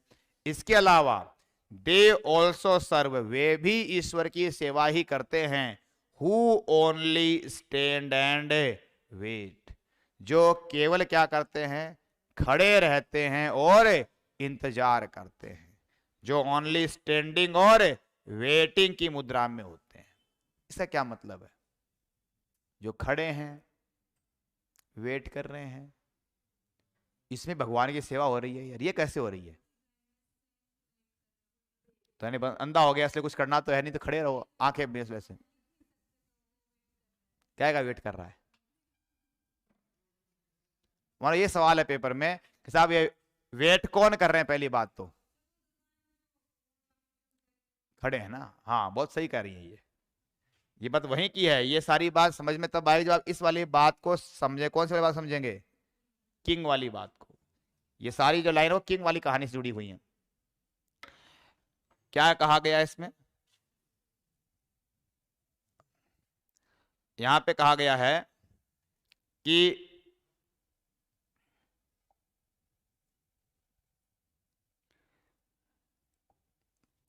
गॉड की स्टेट कैसी है? किंगली राजा के जैसी है। तो कह रहा है thousands at his bidding speed. मैंने अभी कहा था वो कल्पना करना कि राज दरबार लगा हुआ है, दरबार में कौन खड़े हैं? कर्मचारी लोग खड़े बाके। राजा ने कहा कि भाई साहब अंगूर लाओ। अंगूर तो मिलते ही नहीं यहाँ। तो कहाँ मिलते हैं? मतलब अफ्रीका में मिलते हैं। तो कोई बात नहीं, लाओ। तो फटाफट क्या हुए, 6 आदमी भगे। एक गया ट्रेन से, एक ने हवाई जहाज की टिकट कटवाई, एक चल पड़ा पैदल, एक चल पड़ा मान लो साहब पानी वाले जहाज से। कहाँ जाने के लिए? अफ्रीका। क्या लाने के लिए? अंगूर लाने के लिए। तो इन्होंने क्या किया 6 आदमियों ने? और 6 क्या, हजारों भग पड़ते, मान लो लाखों उसके पास नौकर चाकर होंगे, उसमें कितने गए हैं? हजारों गए हैं। तो हजारों उसके पास जो है ऐसे आदमी हैं जो बिडिंग आदेश देने सुनते ही स्पीड के साथ में और पोस्ट ओवर लैंड जमीनों को पार कर जाएंगे, सागरों पार कर जाएंगे बिना आराम किए। बीच में रोटी भी नहीं खाएंगे, भूखे मरे जाएंगे, बिना रुके सोएंगे भी नहीं। महाराज लो अंगूर ला दिए। तो क्या होंगे महाराजा जी? खुश। बोले बड़ा सच्चा सेवक हमारा ये वाला है, बिना रुके धुके सारा काम करता है हमारा। अब बताओ साहब, कई और भी खड़े थे मेरे से, निठल्ले भी खड़े होंगे। वो सोचे ये चला जाए, अफ्रीका जाना पड़ेगा यार, कौन जाए गर्मी में। तो वहां पे 4-5 और भी खड़े थे। वो कौन से वाले खड़े हैं? वो राजा के वो वाले सेवक भी खड़े हैं। देव ऑल्सो सर्व। सेवा तो वो भी करते हैं जो कि ओनली खड़े हैं और क्या कर रहे हैं? वेट ही कर रहे हैं। किसका वेट कर रहे हैं? नए आदेश का, कि कब महाराज कहें कि काजू लेके आओ। अभी महाराज की काजू खाने की इच्छा हुई नहीं, ओनली क्या खाने की इच्छा हुई? अंगूर। तो अंगूर जिसने लाके दे दिए उसने तो क्या करी? भगवान की सेवा करी। लेकिन जो अगला काजू लाने के लिए वेट कर रहा है, कब महाराज कहे कि काजू लाओ, ये कब महाराज कहें अंगूर तो खा लिया, मुंडा दुफाओ चढ़ू कराओ हमारी। तो जिस आदेश का वेट कर रहे हैं कि महाराज चढ़ू करना चाहते हैं, कब ये कह दें गिलास लाओ साहब, पैक लगाएंगे आज। तब महाराज की इच्छा होगी साहब महाराज दरबार है। बोले कोई बात नहीं, दरबार हम राजा हैं, हम आज यहीं पिएंगे। हाँ महाराज लो साहब पीओ आप, तो नमकीन भी लाओ। तो जो इस आदेश का वेट कर रहे हैं ना कि नमकीन लाओ, गिलास लाओ, दारू लाओ, कि बाकी तो क्या लाने चले गए? अंगूर लाने चले गए। तो जो बाकी बच गए, जो महाराज कि नमकीन का कब महाराज का मूड हो जाए और कब मंगवा लें, इसका जो वेट कर रहे हैं वो भी क्या है? इसके सच्चे सेवक ही हैं। अब बात का भाव समझ में आना चाहिए कि एक्चुअली ये राजा के तुलना करी है तो कहा कि राजा जी की सेवा करने वाले 3 प्रकार के आदमी हो गए। राजा के तो 2 प्रकार के हो गए, और पूरी पोएम के अकॉर्डिंग देखें, गॉड की दृष्टि से देखें तो पूरी पोएम के अकॉर्डिंग 3 प्रकार के आदमी हो गए। बेस्ट सर्व तो कौन करते हैं? बेस्ट कौन है? बेस्ट तो वो हैं जो कि उसके द्वारा दिए गए क्या करते हैं? कष्ट को झेल जाते हैं। राजा ने तुम्हें कोई काम सौंप दिया, वो काम करने में तुम्हें कितना भी कष्ट हो जाए, आपने कष्ट की परवाह नहीं करी, बिना रुके, बिना थके, बिना आराम किए, पता नहीं तुम्हें कहां अफ्रीका कहां भेजना पड़ जाए, जमीनें पार करनी पड़े, ऑलैंड पार करनी पड़े, फिर भी आप क्या हैं? उस राजा के आदेश की अनुपालना पूर्ण करने के लिए आप अपने कष्ट की परवाह नहीं करते हैं। यानी ये वाले आदमी क्या हो गए? बेस्ट सर्विस करने वाले हैं। पर इसका यह भी अर्थ नहीं है कि जिन लोगों ने क्या नहीं की है, अभी किसी उनको जिनको आदेश कोई मिला ही नहीं है परंतु वो वेट कर रहे हैं आगामी आदेश का, वो भी क्या हैं? सर्व करने वाले ही हैं। यानी ये तो कहलाए हैं बेस्ट, जो क्या कर रहे हैं उसी तरह दिए गए तकलीफ को झेल रहे हैं, वो तो क्या कहलाए हैं बेस्ट। लेकिन जो अभी काम नहीं किए हैं पर काम करने के लिए क्या है तत्पर हैं, वेट कर रहे हैं, मानी इनके यहां भी क्या है तत्परता, इनके पास भी है, ये तत्परता से परफॉर्म कर चुके हैं और ये तत्परता से करने के लिए क्या है आतुर हैं। इनका इंटेंशन काम करने का ही है, इनको ओनली आदेश नहीं मिला है, आदेश मिलने पे ये भी काम कर सकते हैं। इस प्रकार के जो व्यक्ति हैं वो भी क्या हैं सच्चे सेवकी वो हैं। ये बेस्ट वाले हैं, ये भी सेवक करने वाले हैं, इनको भी बोला गया है, इसको बेस्ट की संज्ञा नहीं दी गई है। तो यहाँ पे हमारे पास दो बड़े बड़े आसान सवाल हैं कि as according to the poem who are the best serviceman या बेस्ट सर्वेंट्स कह दो ऑफ गॉड, गॉड के बेस्ट सर्विस करने वाले कौन से कहे गए हैं those who bear his mild yoke, जो उसके द्वारा दिए गए कष्टों को सहन कर जाते हैं। इसके अलावा ये पूछा जाए कि साहब भगवान की इनके अलावा बेस्ट वालों के अलावा सर्विस करने वाले कौन से गिने जाते हैं, तो वो भी है जो कि स्टैंड और वेट, स्टैंडिंग और वेटिंग मोड में इस मुद्रा में जो खड़े हैं वो भी सर्व करने वाले ही है। तो ये अभी आपने क्या देखा पोएम का लिटरल मीनिंग, अभी कोई बहुत गहराई की बातें नहीं करे हैं, सिर्फ शाब्दिक अर्थों को समझने का काम किए। अब शाब्दिक अर्थ समझ में आने लग जाएंगे तो थोड़ा इसको हम और डीपली कनेक्ट करते हैं बात को। तो डीपली कैसे कनेक्ट करते हैं, दोबारा देखिए पोएम का भाव।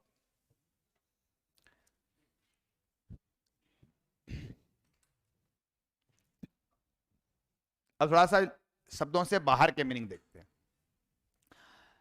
शब्दों से बियॉन्ड जो मीनिंग जाते हैं, या पहले मैं बियॉन्ड मीनिंग जाऊं उसके पहले थोड़ी सी एक बात कनेक्ट कर दूं। मैंने कहा था ये जो पूरी पोएम हमारी है, ये पोएम किस प्रकार की पोएम है, क्वेश्चन एंड आंसर मोड में लिखी हुई है। इसमें एक जैसे हमारे पास क्वेश्चन है और एक इसका हमारे पास क्या है रिप्लाई है। क्वेश्चन तुम्हारे पास ऊपर है, यहां से वो क्या इसका आंसर है। आप ये देखो, पहले मैं इसको लैंग्वेज वाले ढंग से बात को समझाऊंगा तो आप बात बेटर समझ में आएगी। जनरली मैं लैंग्वेज वाला काम लास्ट में करता हूं, पर अभी मैं इसका जो लैंग्वेज वाला एनालिसिस पहले करूंगा ताकि आप बात को बढ़िया से कनेक्ट कर पाए। ये हमारा जो पहला पूरा पूरा यहां से लेके यहां तक है आज तक, ये हमारे पास पूरा क्या है एक सेंटेंस है। तो आप ये बताओ ये पूरा एक सेंटेंस है तो ये फिर किस प्रकार का सेंटेंस है, सिंपल है, कंपाउंड है, कॉम्प्लेक्स है, कैसा सेंटेंस है।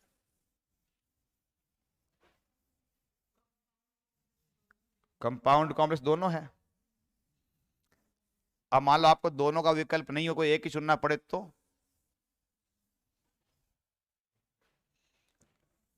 ऐसा तुम्हारे पास कोई विकल्प ही नहीं है कि कंपाउंड कॉम्प्लेक्स दोनों है, you have to opt only single choice, तब आप क्या करेंगे बताओ।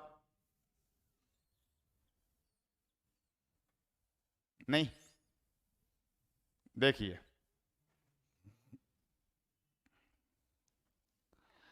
ये यहां से लेके यहां तक ये कॉम्प्लेक्स सेंटेंस है।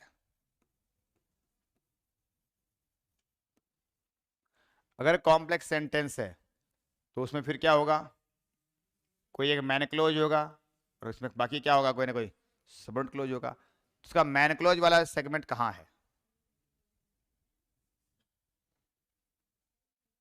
तो यहां है आई फॉन्डली आस्क, यानी जहां ये आपका भाग खत्म हो रहा है ना यहां से बात चालू होती है मूलतः। ऐसा आप ग्रामर के सिस्टमैटिक सेंटेंस से समझना चाहते हैं तो देखो मैं थोड़ा सा इसको उधर सरका के और फिर आपको इधर लिख के दिखाता हूं।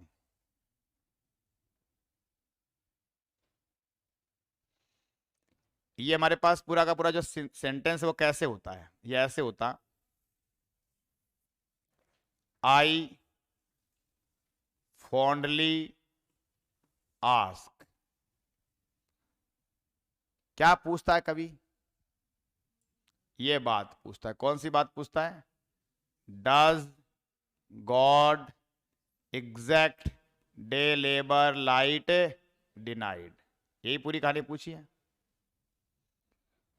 यानी ये डेड लाइन जो है इसको मैंने ऐसे ग्रामर के अकॉर्डिंग जैसे सेंटेंस होते हैं वैसे लिख दिया है।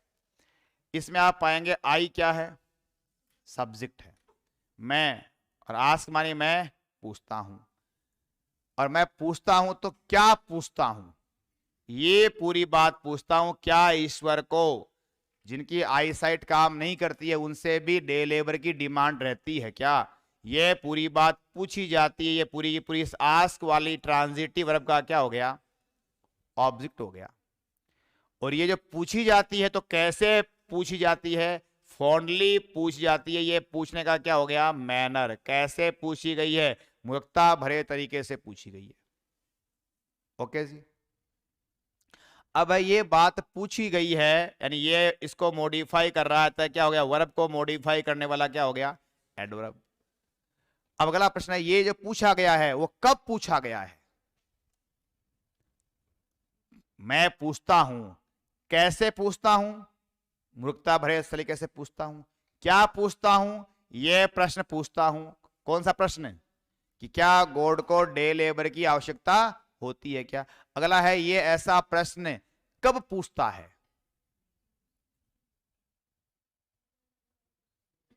कब पूछता है? ये पूरी की पूरी कहानी जो है ये इसका जवाब है। कब पूछता हूं? ऐसा सवाल मैं पूछता हूं व्हेन, जब मैं विचार करता हूं, जब मेरे मन में यह ख्याल आता है कि मेरी तो आई साइट चली गई है आधा जीवन बीतने के पहले ही, और मेरे पास वो पड़ा हुआ टैलेंट यूजलेस हो गया है जो मुझे ईश्वर ने दिया था। इस मन में आने वाले ये वो समय है व्हेन आई कंसीडर, जब मैं ये विचारता हूं। यानी ये पूरा का पूरा जो क्लोज है ये टाइम एडवर्बियल क्लोज है। किसका टाइम है? पूछने का ही टाइम है। इसके पूछने का ही वो क्या है? टाइम है। कि मैं पूछता हूं तो कैसे पूछता हूं? मूर्खता भरे तरीके से पूछता हूं। और कब पूछता हूं? When I consider, जब मैं ये विचारता हूं। कौन सा विचार करता हूं? जब मैं ये ख्याल आता है कि भाई साहब मेरा तो आधा लाइफ बीतने के पहले ही इस अंधेरी विशालकाय दुनिया में मेरी आईसाइट चली गई है, और जाने से वो एक टैलेंट जिसका मृत्यु भी कुछ नहीं बिगाड़ पाती, वो टैलेंट बिना मृत्यु आए ही क्या हो गया? बेकार हो गया। यानी ऐसा कॉन्ट्राडिक्शन है कि एक पोइट्री वाला टैलेंट वो टैलेंट होता है जो मौत से भी क्या है? खराब नहीं होता। वो यहां जीते जी खराब हो गया। किससे हो गया? आंखें जाने से खराब हो गया। तब मेरे मन में ये विचार आते हैं कि भाई मेरी सोल उस ईश्वर के लिए कुछ करना चाहती है पर कर नहीं पा रही है, और ऐसे में मैं इस बात से भयभीत हूं कि भाई साहब मैं अपना ट्रू अकाउंट कैसे पेश करूंगा, अन्यथा जाते मुझे गॉड महाराज डांट फटकार लगाएंगे। ये वो पूरा समय अवस्था है, ये वो सिचुएशन है जिस सिचुएशन में ऐसा प्रश्न इसने पूछ लिया है मूर्खता भरे तरीके से। तो यूं समझना, ये पूरी की पूरी जो ऊपर से लेके वहां वेन से लेके चाइल्ड तक ये पूरा पूरा एक बड़ा क्लोज है। जो एक बड़ा क्लोज पहले क्या है? टाइम एडवर्बियल है। किसका टाइम एडवर्बियल है? आस्क का है। तो ऐसा प्रश्न मैं पूछता हूं, और कब पूछता हूं? जब मेरे मन में यह ख्याल आता है कि भाई साहब मैं अंधा हो गया हूं। सिंपल भाषा में ये मान लो, जब मुझे ये एहसास होता है कि मेरा टैलेंट यूजलेस हो लिया है, और मैं मन ही विचार करता हूं कि भाई गॉड को मैं कुछ लौटाऊं, सच्ची सेवा तब मानी जाएगी। तो ये आपके पास पूरी एक सिंगल जानकारी हुई। इतनी बात समझ में आई? फिर इसका जो जवाब है वो जवाब यहां से चालू हुआ। कहां से हुआ? बट से लेके, और ये पूरा तुम्हारे पास जवाब हुआ। इस जवाब का कैसा पैटर्न है वो समझिए। जवाब का पैटर्न ऐसे है, बट तो कंजंक्शन है दोनों के बीच में। इसके बाद में पैशंस। पैशंस क्या हो गया? सब्जेक्ट। पैशंस, और ये इसका क्या है? पैशंस की वर्ब है। पैशंस की वर्ब कौन है? रिप्लाईज। तो पैशंस रिप्लाई करता है। पैशंस रिप्लाई करता है तो क्यों करता है? पहले रिप्लाई क्यों करता है? टू प्रिवेंट दैट मरमर, मन में आने वाले ख्याल को रोकने के लिए करता है। तो ये जो है टू प्रिवेंट दैट मरमर, ये क्या भाग है? एडवर्बियल। और ये जवाब कब करता है? जल्द ही करता है।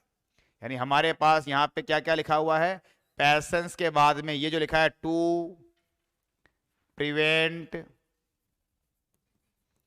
दैट मर्मर, ये इतना इतना जो भाग है ये एडवर्बियल है। टू प्रिवेंट दैट मर्मर क्या है, एडवर्बियल। सून जो है ये भी एडवर्बियल, और रिप्लाइज क्या है, वर्ब। अब ये कैसे कैसे तो समझिए पहले, पैसेंस है सब्जेक्ट है, पैसेंस क्या कर रहा है, रिप्लाई कर रहा है। रिप्लाई कब कर रहा है, जल्द ही कर रहा है, तो जल्द ही कर रहा है मानिए ये क्या हो गया, टाइम वाला एडवर्बियल। ओके, अब अगली कहानी है, ये रिप्लाई तो कर रहा है पैसेंस, और किस लिए कर रहा है, टू प्रिवेंट दैट मर्मर, उस मन में उठने वाले ख्याल को रोकने के लिए। टू प्रिवेंट दैट मर्मर, जो मन में बुदबुदाहट उठ रही है, तो बुदबुदाहट किसे कहा गई है, उस फुलिश क्वेश्चन को। ये जो हमारा ऊपर वाला जो क्या इसका फुलिश क्वेश्चन है, वो फुलिश क्वेश्चन यहां पे क्या कहला रहा है, मर्मर। ये एग्जाम में सवाल आता है कि what is the meaning of murmur according to poem. अब उतर वो नहीं आएगा कि मन ही मन धीरे धीरे बोलना, वो उतर नहीं आएगा, वो है literal meaning. According to poem मानी लिटरेरी मीनिंग, तो पोएम के अकॉर्डिंग इसका मर्मर का मीनिंग क्या है, the foolish question that is rising in poet's mind, कवि के मन में आने वाला वो मुक्ता भरा सवाल। सवाल कौन से वाला, ये सवाल कि क्या ईश्वर को डे लेबर की आवश्यकता पड़ती है क्या, जिनकी आंखें चली गई उन लोगों से भी। इस पूरे के पूरे इतने बड़े सवाल को बोला है मर्मर, मन में आने वाला ये बेकार वाला सवाल। इस सवाल को क्या करने के लिए, रोकने के लिए। तो ये जो टू पर ये है, ये क्या है, ये है पर्पस एडवर्बियल, उद्देश्य है। किसका उद्देश्य है, रिप्लाई करने का। तो यानी ये जो टू प्रिवेंट दैट मर्मर है, ये भी एडवर्बियल है, किसका, रिप्लाई का। और ये सून है वो भी क्या है, एडवर्बियल है, किसका, रिप्लाई का। इतनी बात समझ में कुछ आई, क्या हुई, पैसेंस जवाब देता है, पैसेंस जवाब देता है। जवाब कब देता है, जल्द ही जवाब देता है। और जवाब किस लिए देता है, किस उद्देश्य के लिए जवाब दिया है, मन में उठने वाले उस मूर्खता भरे प्रश्न को शांत करने के लिए देता है। अब है जवाब क्या देता है, तो यहां से जो तुम्हारा चालू हुआ है, कहां से, गॉड से लेके डज नॉट नीड से लेके, और जहां ये कोमा बंद हुई है वेट पर, यहां ये पूरी की पूरी जानकारी क्या है, ऑब्जेक्ट है। यानी ये है SAAV, और ये पूरा कोमा में लिखा हुआ पूरा का पूरा भाग क्या है, ऑब्जेक्ट। और ऊपर वाला है SAVO, और ये पूरा वेन के आगे वाला क्या है, A। अब बताओ कितने सेंटेंस हुए, कितने हुए, 2 हुए। और 2 सेंटेंस है, पहला क्वेश्चन है और दूसरा रिप्लाई है। और क्वेश्चन में भी डबल कोमा में लिखी हुई जानकारी ऑब्जेक्ट है, और रिप्लाई में भी डबल कोमा वाली जानकारी ऑब्जेक्ट है। ये आस्क की ऑब्जेक्ट है और ये किसकी है, रिप्लाई की ऑब्जेक्ट है। अब ये जो जवाब है, जो ऑब्जेक्ट है, उस ऑब्जेक्ट के अंदर अपने बहुत सारे क्लोज हो सकते हैं, बहुत सारे सेंटेंस हो सकते हैं।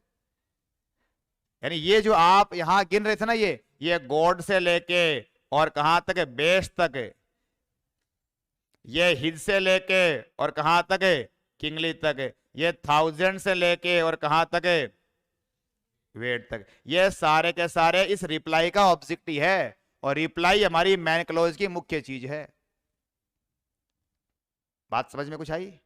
ऐसे वो 2 ही सेंटेंस हैं जिसमें एक क्वेश्चन मोड में है और एक इसमें है आंसर मोड में। यानी पहले इसका, तब मैं कहता हूं कि बिना लैंग्वेज, अगर आपके कईयों को मन में वहम होता है कि लैंग्वेज अलग पढ़ाई है और लिटरेचर अलग है, लैंग्वेज से ही लिटरेचर समझ में आता है बेहतरीन तरीके से, वरना तो फिर वो मनमर्जी वाले चलते हैं, और आधा तो कवि का और आधा हमारा। तो आधा हमारा नहीं, ये पूरा का पूरा text, nothing is beyond text. Text को टेक्स्ट की भांति पढ़ के, और आप बिना टेक्स्ट के दाएं बाएं जाए भी टेक्स्ट की सारी बात समझ सकते हैं, if you analyze the text according to linguistic point of view। भाषाई दृष्टिकोण से उसको देखना चालू कर देते हैं तो आपको हर छोटी छोटी बात का जवाब उस टेक्स्ट में से समझ में आने लग जाता है।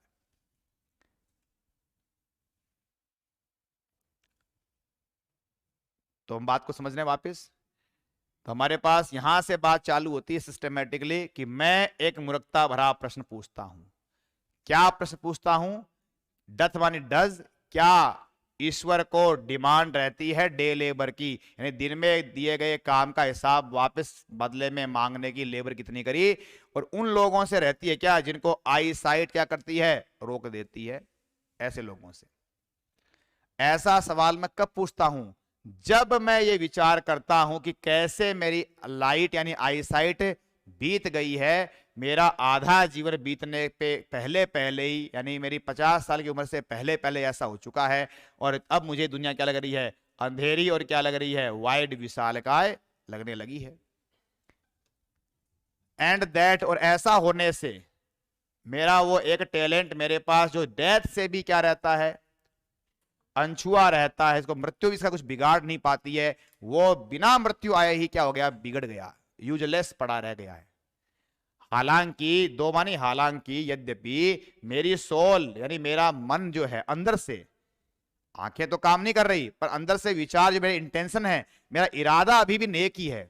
अभी अपना कभी क्या दिख रहा है, अपना नेक इरादा जाहिर करना कि अभी मेरा इरादा बुरा नहीं है, वो तो मेरी परिस्थितियां ऐसी हैं कि मैं लिख नहीं पा रहा हूं, बाकी मेरा इरादा तो अभी भी क्या है, नेक है। और क्या मेरा इरादा नेक है कि माई सोल मोर बेंट, मेरी जो अंतरात्मा है वो ज्यादा आतुर है, ज्यादा इंक्लाइंड है, ज्यादा प्रवृत्त है, झुकी हुई है, किस काम की तरफ झुकी हुई है, सर्व करना चाहती है मेरे उस ईश्वर को। और किससे सर्व करना चाहती है, देर विद मानी उस टैलेंट से सर्व करना चाहती है। तो मेरी अंतरात्मा उस पोएटिक टैलेंट के माध्यम से ही सर्व करना चाहती है, यानी मैं और तरीके से सेवा नहीं करना चाहता। कोई मान लो भगवान के जाके मंदिर में पूजा पाठ करना चालू कर दे, कोई आरती करना चालू कर दे, कोई भगवान को मान लो कोई स्वामिनी बोल दे, क्या हजार तरीके से दुनिया सर्व करती होगी, लेकिन मैं अन्य तरीकों से सर्व नहीं करना चाहता हूं। मैं चाहता हूं जो मुझे एबिलिटी टैलेंट दी है उसी से मैं सेवा करना चाहता हूं, यानी कि मैं कुछ लिख के ही सेवा करना चाहता हूं, और लिख मैं पा नहीं रहा हूं, उसके लिए मेरी कौन जिम्मेदार है, आई साइट चली जाना, ब्लाइंडनेस जिम्मेदार है। ऐसी ब्लाइंडनेस आने के कारण से मेरी अंतरात्मा के मन में बड़ा विचार यही रहा है कि मैं उस ईश्वर की सेवा करूं और प्रेजेंट माई ट्रू अकाउंट, और मेरा जो ट्रू अकाउंट है यानी जो मेरा सच्चा जो क्या है हिसाब किताब है, वो मैं उसको दिखा पाऊं। लेस्ट, इस डर से कि लेस्ट का सही मतलब होता है, मैंने यहां ऐसा अन्य था, ये चालू हिंदी वाला है, सही लेस्ट का मीनिंग होता है फॉर फियर दैट।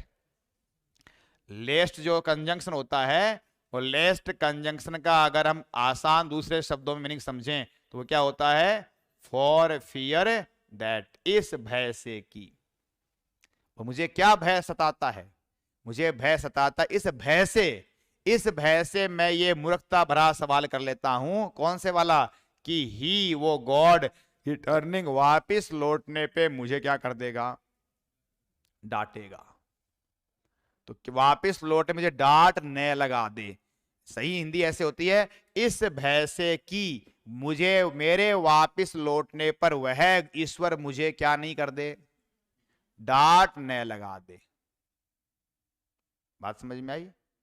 इस प्रकार से मैं डरा हुआ, ऐसा मूर्खता भरा मेरे मन में सवाल आ गया।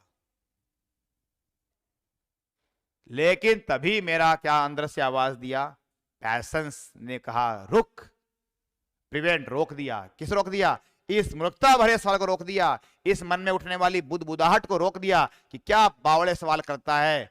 सुन, God does not need either man's work or his own gifts. ईश्वर को नहीं चाहिए इंसान से कोई काम, ईश्वर को अपनी दी हुई गिफ्ट देनी होती है, लेनी वापस नहीं है, बदले में उसे कुछ भी नहीं चाहिए। Who best bear his mild yoke, जो उसके द्वारा दिए गए कष्टों को सबसे बढ़िया तरीके से झेल जाते हैं, दे सर्व हिम बेस्ट, वही उसके सबसे अच्छे सेवा करने वाले सेवक कहलाते हैं। हिज स्टेट इज किंगली, अरे ईश्वर की अवस्था तो किसके जैसी है, राजा के जैसी है। Thousands at his bidding speed and post over land and ocean. उसके पास तो हजारों सेवक या हजारों एंजल जैसे लोग बाग भी हैं जो कि एक आदेश, एक बिडिंग, मुंह से आदेश सुनते ही स्पीड के साथ में पोस्ट ओवर मानी क्रॉस ओवर पार कर जाएंगे, जमीनों को सागरों को पार कर जाएं कि सब ये आदेश की अनुपालना करनी है।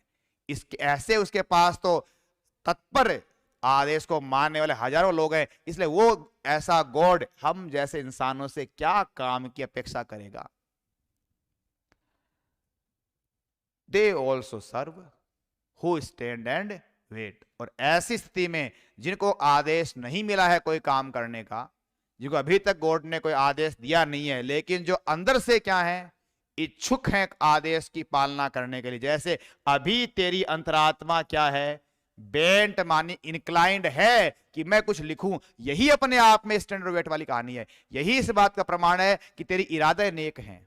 जैसे जो खड़े हैं वेटिंग मोड में, जिन्होंने भी काम किए नहीं हैं, पर उनके खड़े होने से उनके इरादे समझ में आ रहे हैं कि ये भी सेवा करना चाहते हैं, उस प्रकार से भले ही तू लिख नहीं पा रहा है, लेकिन तेरा इरादा जो है, इंटेंशन समझ में आ रहा है कि तू कुछ ना कुछ वापस देना चाहता है, तेरा इरादा नेक है। यही अपने आप में सर्विस करने का तरीका है।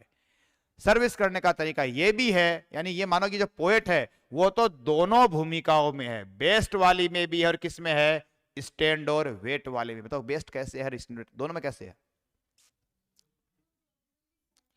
आई साइट चली गई, अंधेपन क्या कर रहा है, झेल रहा है। और क्या सवाल खड़े करके शिकायत करके झेल रहा है क्या, कि है ईश्वर तू कितना दुष्ट है, कितना अन्यायी है, देख तूने मेरे जैसे छोटे से उम्र वाले आदमी को अंधा कर दिया, देख कितनी जिम्मेदारी मेरे ऊपर है।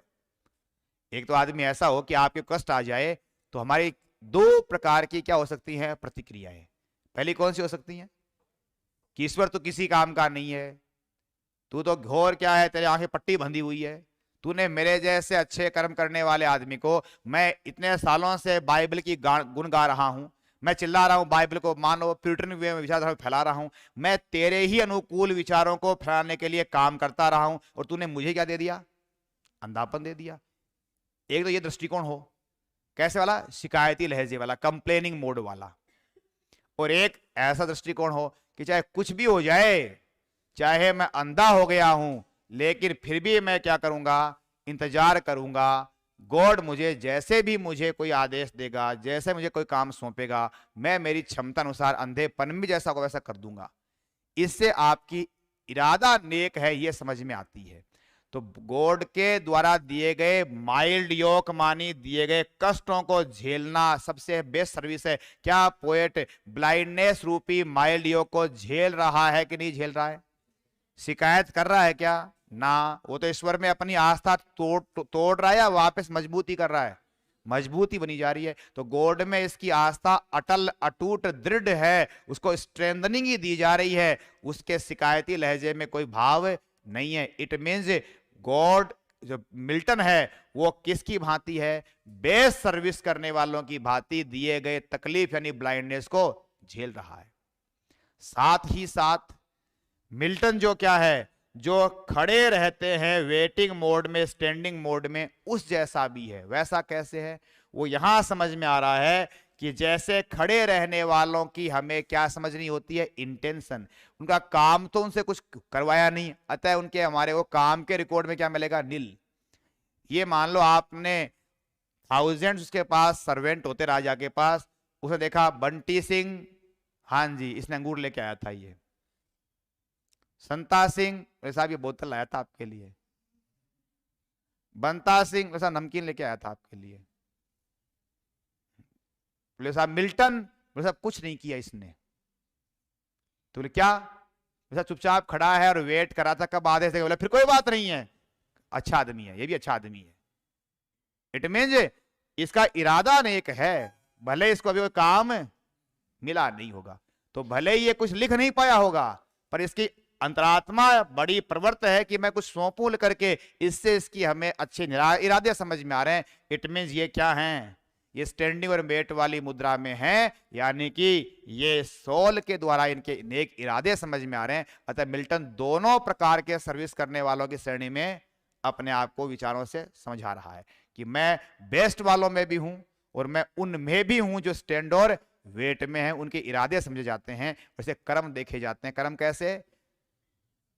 झेलना ही कर्म है। यहां पे उस बर्दाश्त कष्ट को सहन कर जाने से समझ में आ जाती है। कुछ बात समझ में आई? अभी कुछ और बातें बाकी है, पूरी बात नहीं बताई अभी तक हमने। अभी तक आप मान लो कि पोएम के 70-80% तक बात को समझ लिए हैं। कुछ बातें भी शेष हैं। वो क्या शेष हैं?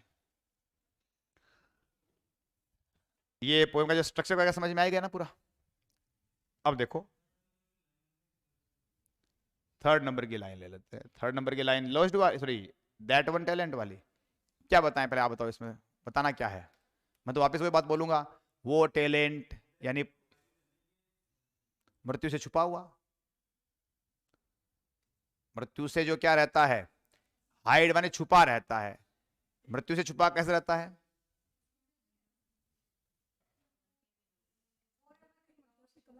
हाँ, मृत्यु से शरीर मर जाता है पर उसके कला नहीं मरती है, उसके जो एबिलिटी है वो थोड़ी मर गई है।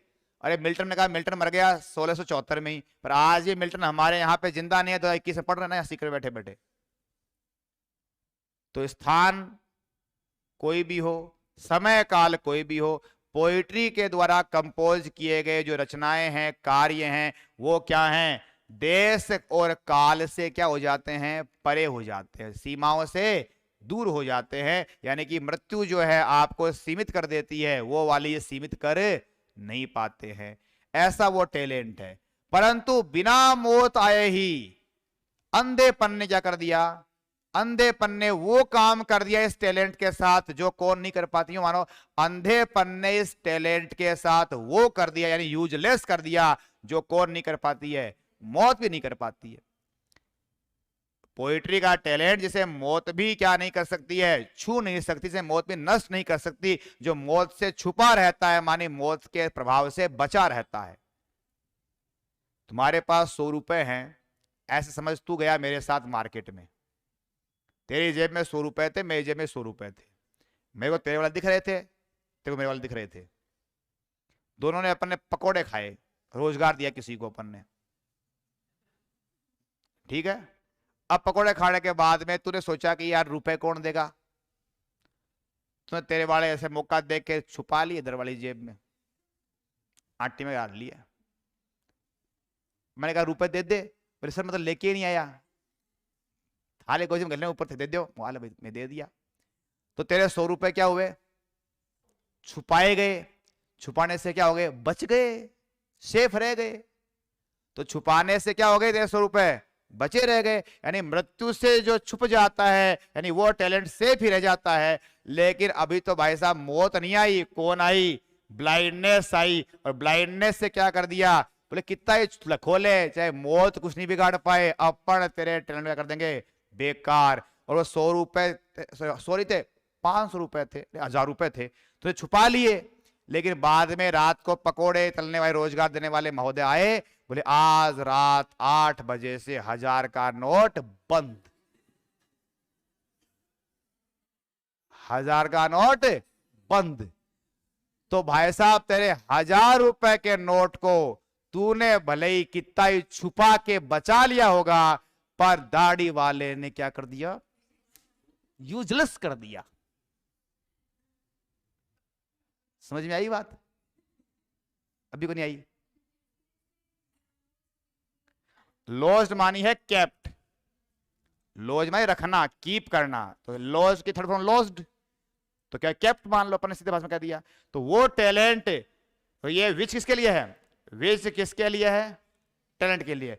तो पोएट्री वो टैलेंट है जिसको कि मौत भी छू नहीं सकती है, जो मौत से छुपा रहता है, मानी सेफ रह जाता है, जो मौत से बिगड़ता नहीं है। वो वाला टैलेंट भी क्या पड़ा है मेरे पास आज? यूजलेस पड़ा है, 1000 रुपए के नोट की भांति पड़ा है। 10 बार देख ले, कतो थूक लगा ले, काम की नहीं आनो है, क्योंकि आज रात 8 बजे से हो गया। अगला पूछ लो कोई बात नहीं? चलो आगे देखें फिर। अब इसके कुछ और मीनिंग की बात समझते हैं।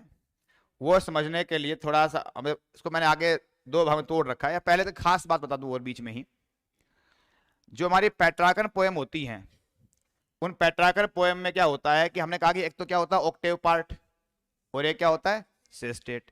और आप ऐसा पढ़ते हैं कि ऑक्टेव पार्ट में तो क्या होती है, एक प्रॉब्लम बताई जाती है, और सिस्टम में क्या होता है उसका कोई ना कोई सोल्यूशन दिया जाता है। तो यहाँ प्रॉब्लम तो कौन सी है, ये मूर्खता भरा सवाल तो प्रॉब्लम है, और पैसे द्वारा दे दिया गया जवाब भी क्या है, सोल्यूशन हो गया।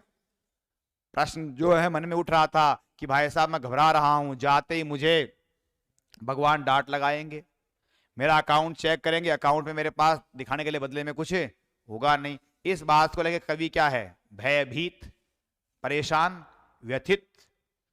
तो इसका अंदर से कौन बोला, धैर्य बोला। अब आप ये बताओ धैर्य ही क्यों बोला, अंदर से जब बोलना ही था तो धैर्य ही क्यों बोला। बहुत सारे गुण होते हैं आदमी के पास, ऑनेस्टी बोल जाता, जब पर्सोनिफिकेशन करना था किसी विचार को तो पेशेंस को ही पर्सोनिफाई क्यों करवाया गया। Yes, very good very good. इस पोएम का जो बड़ा मैसेज है ना वो पेशेंस ही है।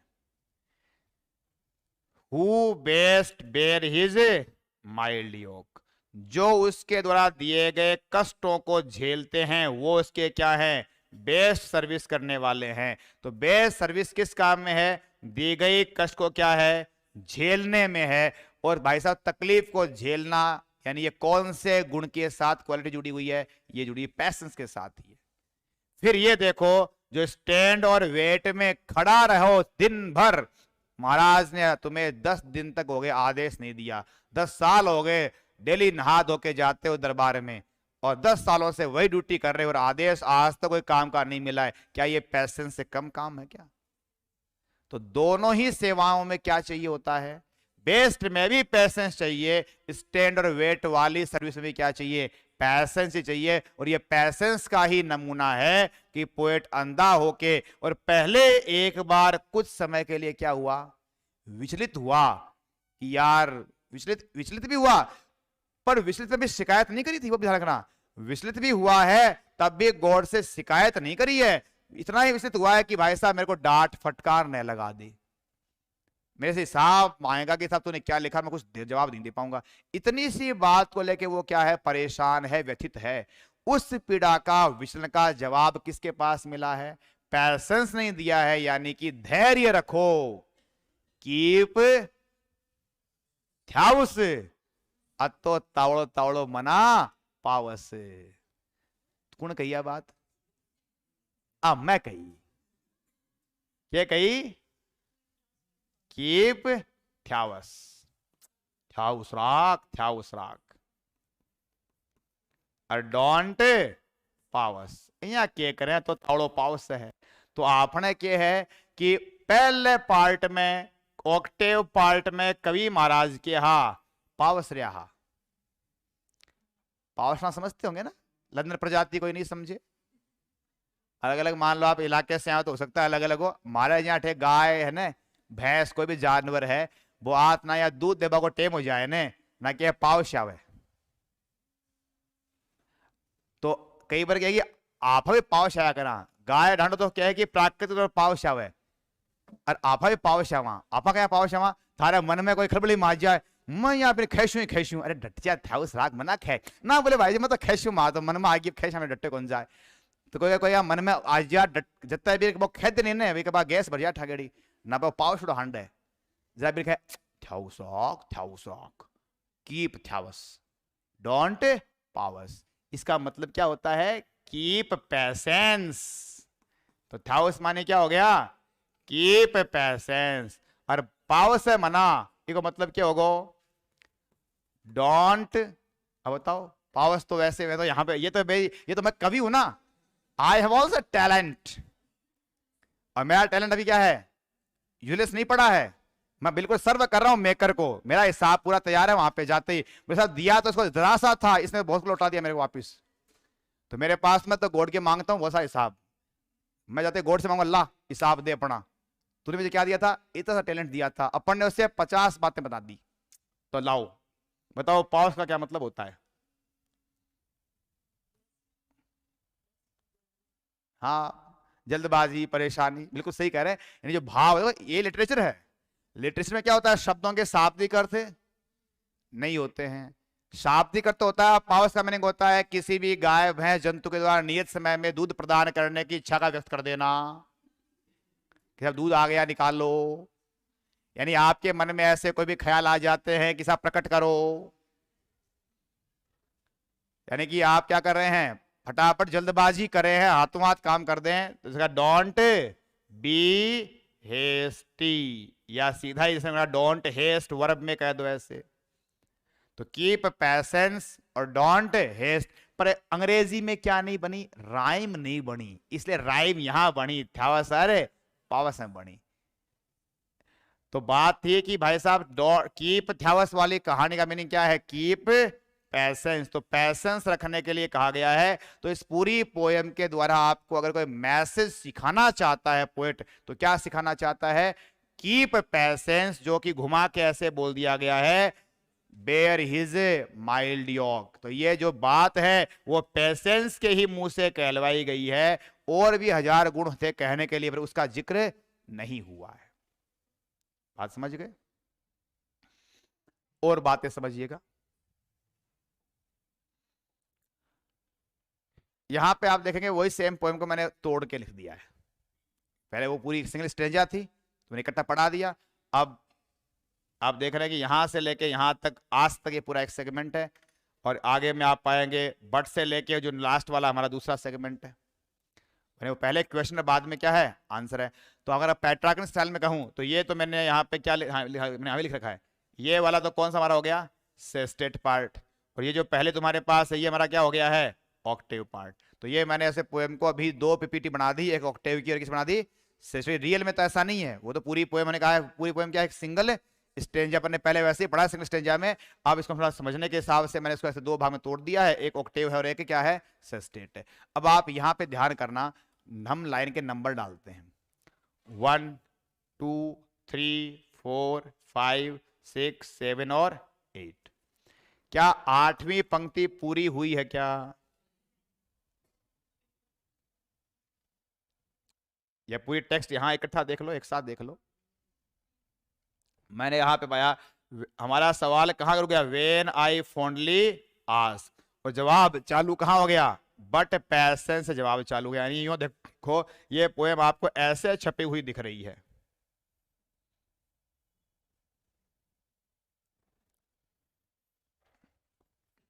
ठीक है ना, कायदे से ऐसे होनी चाहिए क्या, कायदे से ऑक्टेव सेस्टेट की अगर बात करते हो तो ऑक्टेव सेस्टेट में तो क्या होनी चाहिए, 8 लाइन पूरी, फिर 6 लाइन अलग से, ऐसे होना चाहिए, पर ऐसे नहीं है। तो यही अपने आप में एक बड़ा क्वेश्चन है पेपर के लिए। और क्या क्वेश्चन है, पहले तो यहाँ पे एक वर्ड समझना, और हमारे पास एक टर्म होता है, उसे क्या बोलते हैं, एक वर्ड है उसका नाम है वोल्टा। क्या टर्म होता है, वोल्टा। वैसे लेटिन टर्म है, पर हम इसको पोइट्री में चर्चा में लेते हैं। इसका मीनिंग होता है टर्न, या पूरा टर्न ऑफ द थॉट, जो मेरा विचार है, थॉट है, उसमें जो चेंज आता है उसे हम क्या बोलते हैं, वोल्टा कहते हैं। तो जो पेट्रार्कन हमारी सोनेट हैं, जिनमें कि ऑक्टेव और क्या होते हैं, सेस्टेट, 2 पार्ट होते हैं, ऑक्टेव और सेस्टेट 2 पार्ट होते हैं, उनमें एक पार्ट समाप्त होता है, दूसरा पार्ट चालू होता है। तो जहां पे ऑक्टेव समाप्त होता है और सेस्टेट प्रारंभ होता है, उस पॉइंट को क्या कहते हैं, वोल्टा कहते हैं। तो आप यूं बताइए, पेट्रार्कन सोनेट में वोल्टा कितने नंबर लाइन से प्रारंभ होना है, 9 से 8 तक तो तुम्हारी प्रॉब्लम चलेगी, और 9th से क्या चालू होगा, जवाब, यानी 9th लाइन में क्या आ जाएगा, वोल्टा आ जाएगा, थॉट में क्या आ जाएगा, टर्न आ जाएगा। इतनी बात क्लियर है। अब आप बताओ इस पोएम में 9th लाइन में वोल्टा आया है क्या, गिन लो, अब तो गिनती आती है यार। तो नहीं है, 8वीं पंक्ति में ही वोल्टा आ गया, क्योंकि 8वीं पंक्ति बीच में ही खत्म हो गई, आस्क पे ही तो रुक गई ना। यानी हमारा नॉर्मली जो बाकी पोएम है, मिल्टन की बहुत सारी पोएम है, जिसमें ऑक्टेव सेस्टेट हैं उनमें नॉर्मली क्या होता है, 9th लाइन में क्या आता है, वोल्टा। अगर हम इस पोएम को हटा के पढ़ाई पढ़ते हैं तो हम ऐसे कहते हैं, there are two forms of sonnet, Petrarchan sonnet and Shakespearean sonnet. In Petrarchan sonnet we have thematically two divisions, one is octave and other is sestet। octave part में पोएट अपनी प्रॉब्लम पेश करता है, sestet में उसका कहता है वो सोल्यूशन पेश करता है। when the thought turns in 9th line that is known as volta। यानी हम क्या कहते हैं, पेट्रार्कन फॉर्म में 9th लाइन में क्या आता है, वोल्टा आता है, विचार में क्या होती है, तब्दीली होती है। ये इन जनरल स्टेट में सामान्य तौर पे ऐसा होता है, पर क्या इस पोएम स्पेसिफिक में ऐसा हुआ है क्या?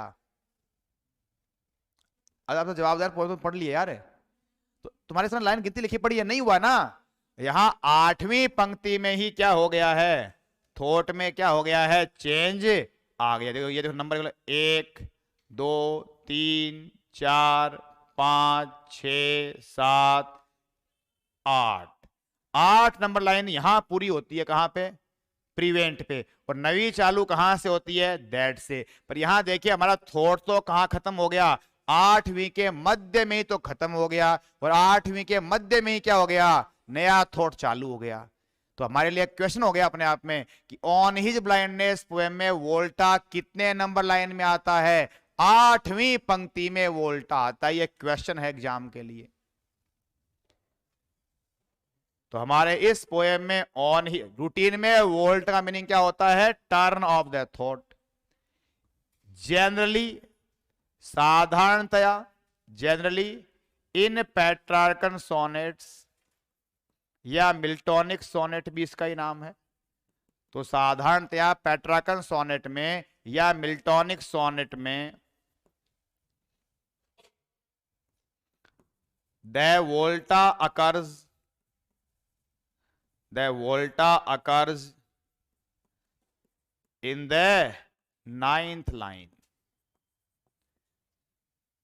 साधारणतया पेट्रार्कन या मिल्टोनिक सोनेट में वोल्टा कहां होता है, 9th पंक्ति में होता है। वोल्टा का मतलब क्या हो गया, टर्न ऑफ द थॉट, विचार में जो परिवर्तन आता है। जो मान लो जो प्रॉब्लम का क्या चालू होता है, सॉल्यूशन चालू होता है, वो काम साधारणतया तो 9वीं पंक्ति में होता है। ये तो सामान्य स्टेटमेंट है। अब जो विशेष हमारा, ये तो एक जानकारी के लिए केवल, अब विशेष वाली है बट, लेकिन इन दिस पोएम, लेकिन हमारे जो सिलेबस वाली पोएम है, इन दिस पोएम कौन सी वाली, ऑन हिज ब्लाइंडनेस, इस पोएम में थोड़ा सा काम अलग हुआ है।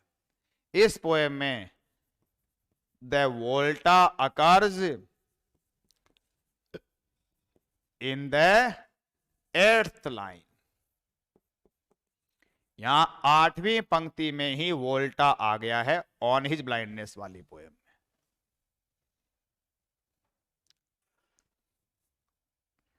ठीक है,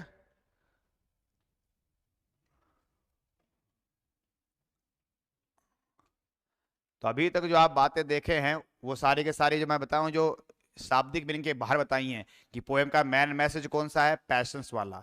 पैशंस वाली बात का प्रमाण कहां है, दोज हु बेस्ट बेर हिज माइल्ड योग दे सर्व हिम बेस्ट, वो उस पैशंस को प्रमाणित करती है।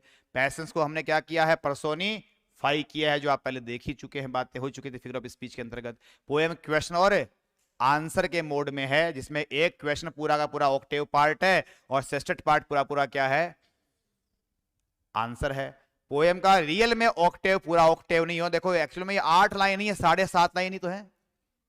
हकीकत में आप देखोगे तो ये कायदे से 8 पंक्ति पूरी नहीं हुई हैं, 7 के बाद ये आधे पे खत्म हो गई। यानी कायदे से ये पोएम 8 + 6 में ना होके कैसे है, 7.5 + 6.5 में है। इधर आधा कम हो गया, इधर आधा ज्यादा हो गया। अक्सर पोएम का सेसेट चालू यहां से होता है, इसका यहीं से चालू हो गया। ठीक है,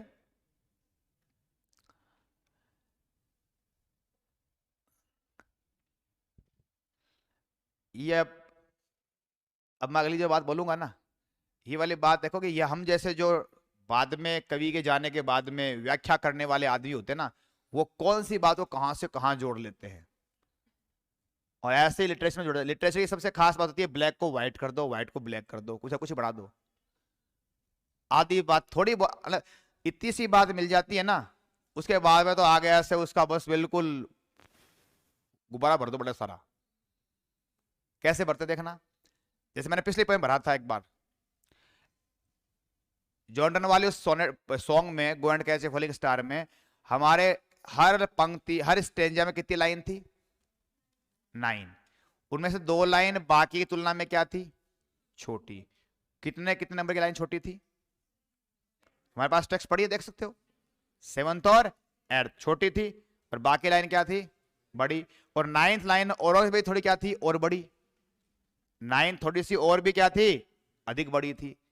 हमने इसका क्या अभिप्राय निकाला था, इंप्लीकेशन छुपे हुए भावार्थ में क्या बात जचाई थी,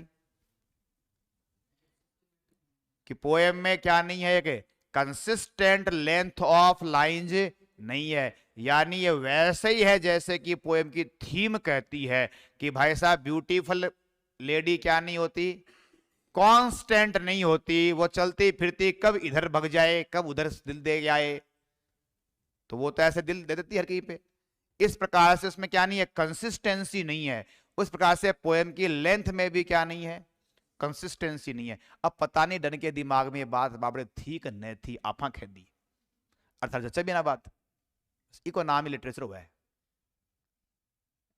यानी अगर आप डन मान लो डन जीवित हो और वो ऐसे क्लास में बैठा हो और वो सुने कि भाई साहब मेरी कविता के बारे में मास्टर पढ़ा रहा है, और फिर हंसे बोले बावली बुझ में आप बात कराई कौन सोची रहे, तो क्या ले पढ़ा दिया बात। अरे यहाँ की बात पेपर में आवे हैं, पेपर में ऐसी ऐसी बातें, यानी हम लिटरेचर की जो क्लासेज होती हैं, जो एग्जाम होती हैं, उनमें ऐसे ऐसे ही सवालों के ऐसे जवाब ऐसे ही होते हैं कि भाई साहब ये इनकंसिस्टेंसी क्या बताती है, पोएम के विचार जो मेन थीम है पोएम की वो भी किसके बारे में, इनकॉन्स्टेंसी के बारे में, इससे बात मैच करती है, मानी तभी ऐसा लिखा होगा। यानी अनुमान लगाए जाते हैं, अज्यूम करते हैं, ऐसा लिटरेचर कहता है।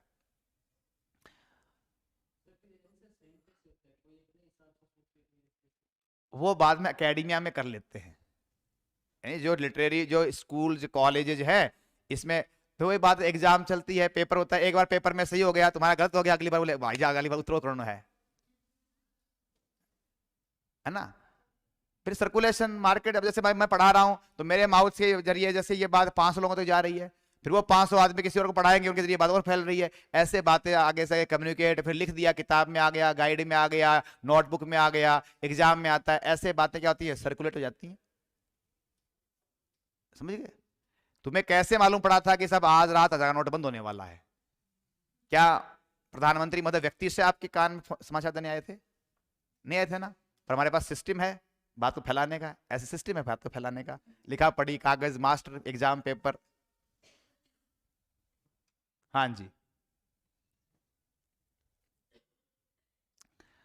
तो ऐसे आप यहां बताओ, जैसे अपन ने वहां जो जचा दिया था, इनकॉन्स्टेंसी है, इनकंसिस्टेंसी लाइन और लेंथ की है, ऐसे जचाओ इसको पोएम की थीम वाली बातों से, या जिस तरह के टॉपिक चल रहे हैं उसके आधार पे। ये वोल्टा यहां नहीं आके यहीं रह गया, तो कैसे सेट करोगे बात को।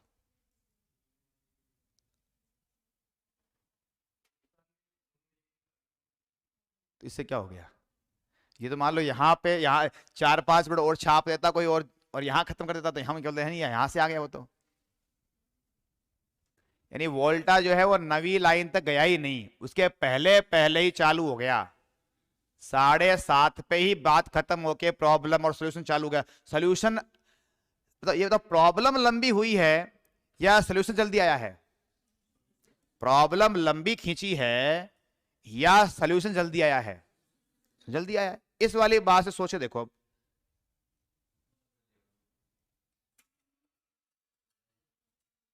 क्या कह रहे हैं, ब्लाइंड पहले हो गया, ब्लाइंड तो पहले होगा तभी, ब्लाइंड होगा तभी समस्या आएगी बेचारे के, तभी टैलेंट बेकार रहेगा, इसमें क्या बात कहना चाहते हो। जवाब का इस बात के साथ लिंक होना चाहिए ना, वो सेट नहीं हो रहा ना आपका। हाँ कुछ कुछ मेन बात यह है कि भाई साहब इसको बहुत ही जल्द अपना क्या समझ में आ गया, मूर्खता भरी बात समझ में आ गई। यानी जो ही वो लिखता है कि फॉन्डली मैं मूर्खता भरा सवाल पूछ रहा हूं, तो बोले तो पल्ले ही पड़ गया कि तू मूर्खता भरा सवाल कर रहा है तो सवाल बंद कर। जब तेरे को यह एहसास हो ही गया है कि तेरा सवाल कैसा है, फॉन्डली क्वेश्चन है, यानी कि मूर्खता भरा प्रश्न पूछ रहा है, फिर पूछ क्यों रहा है, ले बंद कर दिया, ले सवाल फट से बंद कर दिया। तो जो ही उसे किसका एहसास हुआ, जो ही पोएट ने अपनी उस प्रश्न की क्या समझी, मूर्खता भरी स्थिति समझी, उसने फिर आगे सवाल को बढ़ोतरी नहीं कि उसने वहीं अपने आप के ब्रेक लगा दिए, फिर वो आगे बढ़ा नहीं। ये बात का जवाब है। बात समझ में आई? यानी जवाब इधर नहीं है, जवाब सॉल्यूशन में नहीं है, जवाब किधर है, फॉर्डली से जवाब है कि as the poet realises that what the question he is asking with himself is a foolish question, he immediately stops his question. वो तुरंत अपने प्रश्न को वहीं पे विराम दे देता है। ओके, इस प्रकार से हमारा वोल्टा क्या हो गया, जल्दी शिफ्ट हो गया, आधी पंक्ति जल्दी आ गया। आज अपन भी यहीं विराम देते हैं, कल आगे करते हैं। थोड़ा सा मैटर बचा है, पूरा भी होगा नहीं, तो हम कल पूरा क्लास इस पे और डिवोट कर देंगे आगे।